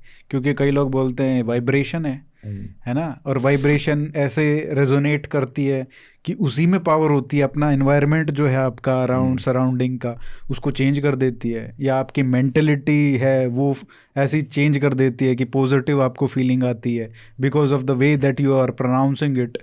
तो हाँ, ये बताओ कि ये कहाँ से है, इसकी पावर जो आप कह रहे हो कि मंत्र में शक्ति है, वो शक्ति क्यों है? क्या वो मंत्र उच्चारण की वजह से है, तो गलत उच्चारण करोगे तो नहीं आएगी, या फिर कुछ और है? नहीं, इसमें डिपेंड कर रहा है जो व्यक्ति मंत्र को यूज़ कर रहा है वो कैसे, किस तरीके से, किस पद्धति से मंत्र को जप कर रहा है। कुछ मंत्र है जिसमें उच्चारण बहुत इंपॉर्टेंट होता है, जैसे वैदिक मंत्र, एकदम वेद के जो मंत्र है। इसीलिए जो वैदिक कर्मकांडी पंडित होते हैं वो लोग सालों साल सिर्फ नहीं, 10, 15, 20 साल तक उसको प्रोनाउंसिएशन और स्वर जो है वो प्रैक्टिस करते रहते हैं। स्पेसिफिकेशन उसका 2 कारण है, स्वर प्रैक्टिस करते रहते हैं इसीलिए ताकि उसका ट्रांसमिशन चेन सही रहे। पहले ज़माने में तो बुक नहीं होता था, उसको आपको वर्बली ट्रांसमिट करना पड़ता था। तो स्वर और जितना वैदिक मंत्र पाठ करने का जो तरीका होता है, क्रम पाठ, घन पाठ इत्यादि जो भी पाठ है, उसमें देयर आर वेज, एक स्पिरिचुअल पावर भी होता है और मेमोराइजेशन टेक्निक भी होता है ताकि वो चीज़ अगले ज़माने तक पहुंचाया जाए, वो करप्टेड ना हो, अनकरप्टेड फॉर्म में। एक ये कारण है। तो वो सब मंत्र में स्वर और प्रोनाउंसिएशन एक्यूरेसी होना ज़रूरी है। दूसरी बात है कि मंत्र ये भी काम करता है कि मंत्र के ऊपर आपका श्रद्धा है। ओम नमः शिवाय कोई जप कर रहा है, लॉर्ड शिवा के ऊपर बहुत भक्ति है, श्रद्धा है, तो काम करेगा। चाहे आप मंत्र पूरा करेक्ट कर पाओ नहीं कर पाओ, टाइमिंग करेक्ट, बाकी नियम मंत्र शास्त्र का फॉलो कर पाओ नहीं कर पाओ। अच्छा, उसमें भी श्रद्धा में 2 तरह का, एक है कि एक इमोशनल फेथ कि मैं इन देवता को मानता हूँ, एक इमोशनली करेक्ट कर रहे हो आप। मंत्र हो गया आपका एक चैनल वो इमोशनल फोर्स को देवता तक पहुँचाने का, और उसमें रिजल्ट मिलेगा। दूसरा है एक मेंटल पावर। मेंटल पावर मतलब एकदम स्टेडी, जो ज्ञानी लोग हैं उनके लिए ये ज़्यादा है, या योगिक लोग हैं। माइंड में एक पावर आएगा, कॉन्सेंट्रेशन पावर ऑफ द मंत्र। इतना ज़्यादा कॉन्सेंट्रेशन हो जाएगा कि मंत्र के माध्यम से आपका कॉन्सेंट्रेशन आपके प्राण शक्ति को देवता तक पहुंचाएगा, और उसके लिए द देवता विल बी हैप्पी, और आपके साथ आके कुछ तो आपका इंटरेक्शन होगा ये।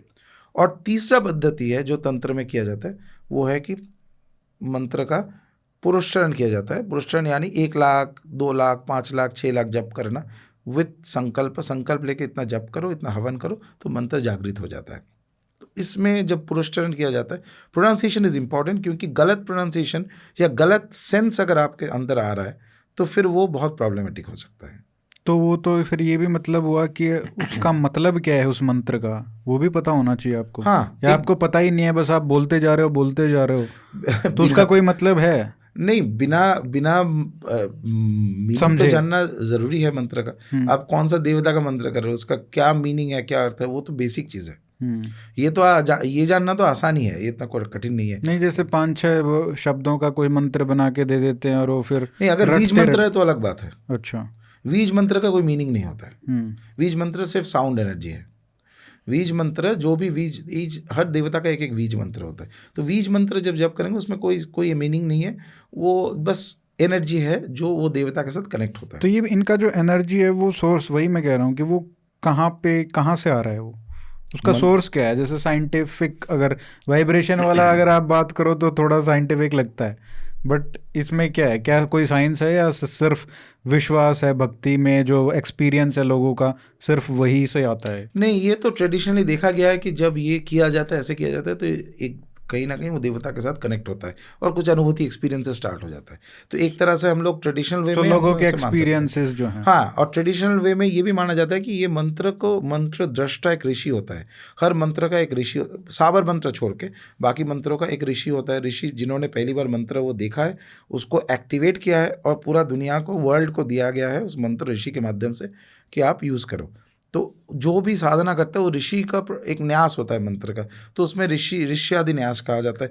वो ऋषि को भी उसमें एक्नॉलेज करना पड़ता है, छंद एक्नॉलेज करना पड़ता है। मंत्र का एक शक्ति होता है, शक्ति से आपको पता चलेगा मंत्र एक्टिवेट काम क्या करने वाला है। जैसे मृत्युंजय मंत्र से रोग व्याधि सब कम होता है, सिर्फ रोग व्याधि कम नहीं होता, और भी कुछ कुछ होता है। जैसे मृत्युंजय का एक तांत्रिक वेरिएशन है जो नेत्र तंत्र से आता है, तो उस मंत्र का जप करने से नया चीज़ पैदा होता है सिचुएशन में। मतलब सिर्फ हेल्थ नहीं, हेल्थ में भी किसी का हेल्थ में दिक्कत हो रहा है तो हेल्थ में, जैसे कि कोई स्टक एक जगह पे आप हो तो वहाँ पे किसी में कोई जॉब में या कुछ सिचुएशन में आप बांधे हो जहाँ पे आप आगे नहीं जा पा रहे हो, तो वो साधना ठीक से करने से सडनली कहीं न्यू एक अपॉर्चुनिटी आ जाएगा। सो एक व्यक्ति जिसको मंत्रशास्त्र का गहरा ज्ञान है, अंडरस्टैंडिंग है मंत्र के बारे में, वो एक मंत्र को दूसरे तरीके से भी यूज़ करके उसका रिजल्ट पा सकता है कि इसको पता है कि ये मंत्र से ऐसे रिजल्ट आता है। अच्छा, ट्रेडिशनली इसको ऐसे यूज़ किया जाता है, let me use it in this way, उसमें भी रिजल्ट आ सकता है। लेकिन वेरी डीप नॉलेज ऑफ मंत्रशास्त्र इज रिक्वायर्ड। तो क्या ऐसा जो वाइब्रेशन वाला कोई गेम नहीं है? वाइब्रेशन वाला है, तो वाइब्रेशन वाला गेम है तो मान लीजिए कोई अगर ऐसा म्यूजिक बना दे जो बहुत ही उस वाइब्रेशन पे, उसी वाइब्रेशन को जनरेट कर रहा है जो मान लो किसी मंत्र में है, तो क्या वो भी उस सॉन्ग को या उस म्यूजिक को बार बार प्ले करना या उससे भी कुछ होता है चेंज? हो सकता है। एक तो भजन कीर्तन तो एक ऐसे भी पद्धति है, बट म्यूज़िक में यह है कि एक इमोशनल कंपोनेंट बहुत स्ट्रांग आता है। म्यूज़िक का नेचर ही है इमोशनल कंपोनेंट, कुछ भी रस तो आता ही है म्यूज़िक में। तो म्यूज़िक से अगर कनेक्ट करना है देवता का, तो फिर उसमें दैट इमोशनल कंपोनेंट और एक पर्सनलाइज्ड एलिमेंट आता है। ऐसा अभी तक मुझे ऐसा कुछ याद नहीं है कि जो एक पर्टिकुलर म्यूज़िक प्ले करने से XYZ देवता का एक्सपीरियंस होगा यूनिवर्सल टू एवरीबॉडी। तो अभी क्लासिकल जो म्यूजिक, इवन क्लासिकल में भी, अच्छा क्लासिकल में भी उसका कारण ये है कि कोई भी एक क्लासिकल म्यूजिक आप ले लीजिए तो लोगों बोलते हैं, बहुत लोग हैं कि अच्छा ये म्यूजिक सुनने से मुझे कृष्ण भगवान का याद आता है या शिव जी का याद आता है, लेकिन 100 लोगों को वो सुनाने से सबका नहीं आएगा। लेकिन मंत्र जो है ओम नमः शिवाय, 100 लोगों को आप वो मंत्र जब करवाएंगे तो जिन जिन का एक्सपीरियंस होगा उसमें से सब शिव का ही एक्सपीरियंस होगा, because it connects directly to him. तो जो म्यूज़िक है, म्यूज़िक का नेचर होता है कि एक इमोशनल कंपोनेंट होता है, तो उसमें इमोशनल कंपोनेंट जहाँ पे होता है वहाँ पे एक पर्सनलाइजेशन आ जाता है कि आपको कौन सा देवता अच्छा लगता है, माइंड वहीं पे चला जाएगा।